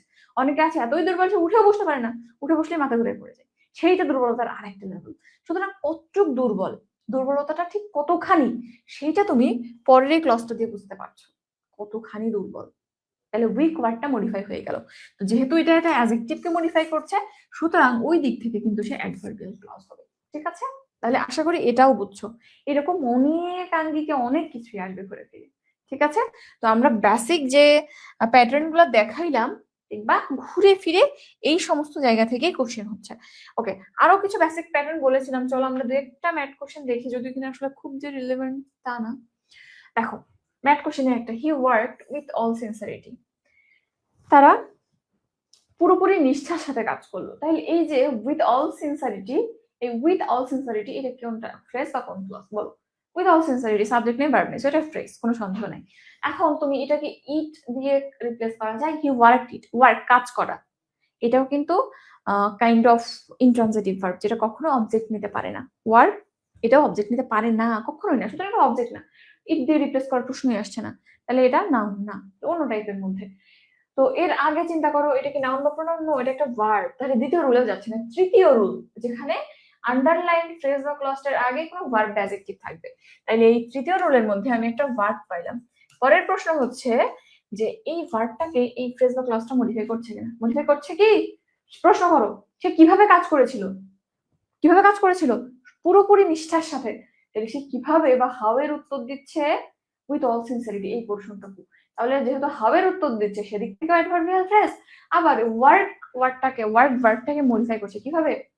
সে কিরকম কাজ করেছিল? হইতে পারে ফাঁকি ঝুঁকি দিয়ে কাজ করছে, খুব নিষ্ঠার সাথে কাজ করছে, হইতে পারে আর কখনো কাজ করছে কখনো করে নাই, কখনো নিষ্ঠা কখনো ফাঁকি বেছে, এরকম হইতে পারতো।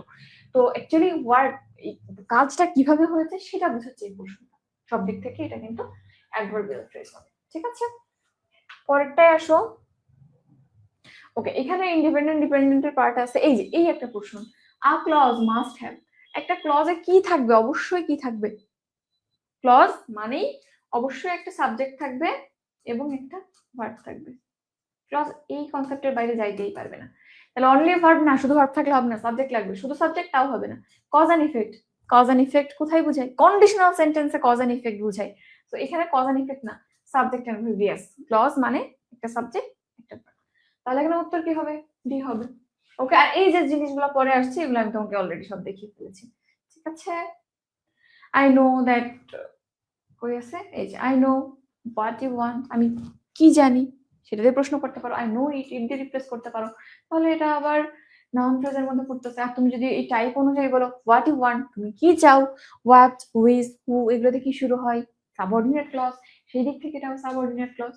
ঠিক আছে, okay, he lives in the suburb of Dhaka, সে কোথায় বাস করে? হোয়ার, হোয়ার এর উত্তরে তুমি পাচ্ছ in the suburb of Dhaka. তাহলে হোয়ার এর উত্তরে যেহেতু পাচ্ছ, তাহলে এটা কি হবে বলো?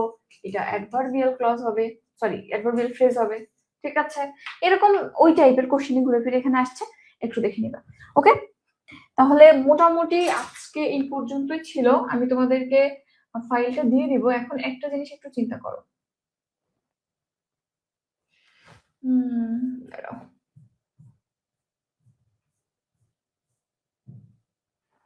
ওকে, এটা হচ্ছে ফ্রন্ট পেজ। তোমরা চাইলে একটা স্ক্রিনশট নিয়ে একটু জানাইতে পারো আমাকে যে ক্লাস কেমন লেগেছে। ঠিক আছে, আর যদি কোনো জায়গাতে কোনো সমস্যা থাকে, টেলিগ্রাম গ্রুপ তো আছেই, আমি লিঙ্কটা এখানে দিয়ে দিব, তো তোমরা গ্রুপে জয়েন করে ফেলো।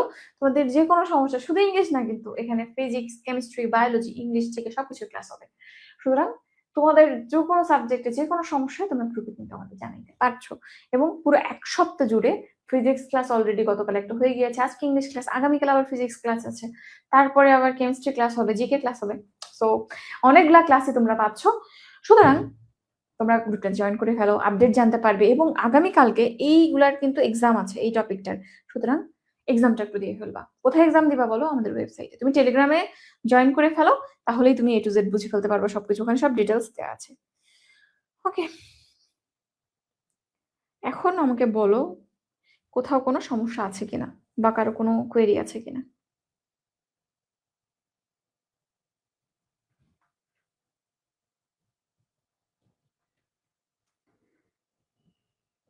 আচ্ছা, টেলিগ্রাম নাই। যদি তোমার টেলিগ্রাম না থাকে তাহলে কি করা যায় বলো তো? আচ্ছা, আমাদের একটা ফেসবুক গ্রুপ আছে, আমি ওটাও দিয়ে দেবো। ওই ফেসবুক গ্রুপে যুক্ত হয়ে যাও, মোটামুটি আপডেট পেয়ে যাবে। এবং পরীক্ষার ক্ষেত্রে তোমরা medilogy.com.bd, আমি আমাদের ওয়েবসাইটের নাম একটু লিখে দিচ্ছি। ওয়েবসাইটটার নাম হচ্ছে medilogy.com.bd। www.medilogicalclass.bd আমাদের ওয়েবসাইট ভিজিট করো। তুমি ওয়েবসাইটের মধ্যেও জাস্ট তোমার নাম্বার দিয়ে রেজিস্ট্রেশন করে এক্সাম দিতে পারবে, ঠিক আছে? সো medilogy.com.bd এটা ভিজিট করো, তোমার সব আপডেট একদম শুরুতে দেখো। ফ্রি কোর্স বা ফ্রি উইক নামে আমাদের যে সিরিজটা এখন চলতেছে, free class and everything, gold ডিগার্সে আমাদের একজন স্টুডেন্ট যা পাই সবকিছু এক সপ্তাহের জন্য তোমাদের জন্য ফ্রি। তো এটা ভিজিট করলেই তুমি ঢুকে ওই ব্যানারটা পাবা, ওই কোর্সটাতে এনরোল করে ফেলো, ফ্রি কোর্স। তুমি ওখানে এক্সাম পাবে, ক্লাস পাবে, ওয়েবসাইটেও কিন্তু ক্লাস হচ্ছে দেখো। আমাদের ইউটিউব, ওয়েবসাইট, ফেসবুক সব জায়গায় একসাথে ক্লাস হয়। সুতরাং তুমি ওয়েবসাইট থেকেও ক্লাস করতে পারো। তোমার যদি ফেসবুকও নাও থাকে তাও সমস্যা নেই, আমাদের গোল্ড ডিগার্সের সিস্টেম এরকম। ফেসবুক নাই তো কি হয়েছে, ওয়েবসাইটে ক্লাস করো, আমাদের অ্যাপেও ক্লাস হয়, ইউটিউবেও ক্লাস হয়। তুমি তোমার সুবিধা মতো যে কোনো জায়গা থেকে করে ফেলতে পারবা, ঠিক আছে? তবে সবসময় একটা জিনিস খেয়াল রাখবা, টেলিগ্রাম সাপোর্টটা তুমি দেখবা ম্যাক্সিমাম যে এডুকেশনাল সিস্টেম গুলো এটা টেলিগ্রাম দিয়ে চলে। কেন? এখানে ফাইল হ্যান্ড ওভার করা সহজ। এই যে আমি বললাম যে আমার সাথে যে যদি কোনো প্রবলেম হয়, আমি তোমার মেন্টর, হয়তো আমার একটা কথা যেটা তোমার মতের সাথে মিলতেছে না, এটা নিয়ে ডিসকাস করা উচিত না? নাহলে তো তোমার মত একরকম, আমার আর একরকম। কখনোই তুমি ওই জিনিসটাকে ক্লিয়ারলি মানে মনে রাখতে পারবে না দীর্ঘদিন। আমার মতের সাথে তোমার ক্লাশ লেগে যাবে। এই জায়গাতেও তুমি আমার সাথে একটা কথা বলে নাও, ওই জায়গাটা ক্লিয়ার হয়ে যাবে। তো এই ডিরেক্ট যে কন্ট্যাক্ট, এই জন্য টেলিগ্রামটা দরকার। টেলিগ্রামে যেভাবে কন্ট্যাক্ট আমরা করতে পারি ওভাবে কিন্তু অন্য জায়গাতে হয় না, বুঝছো? তো টেলিগ্রামটা আই গেস তোমাদের থাকলে বেটার হয়।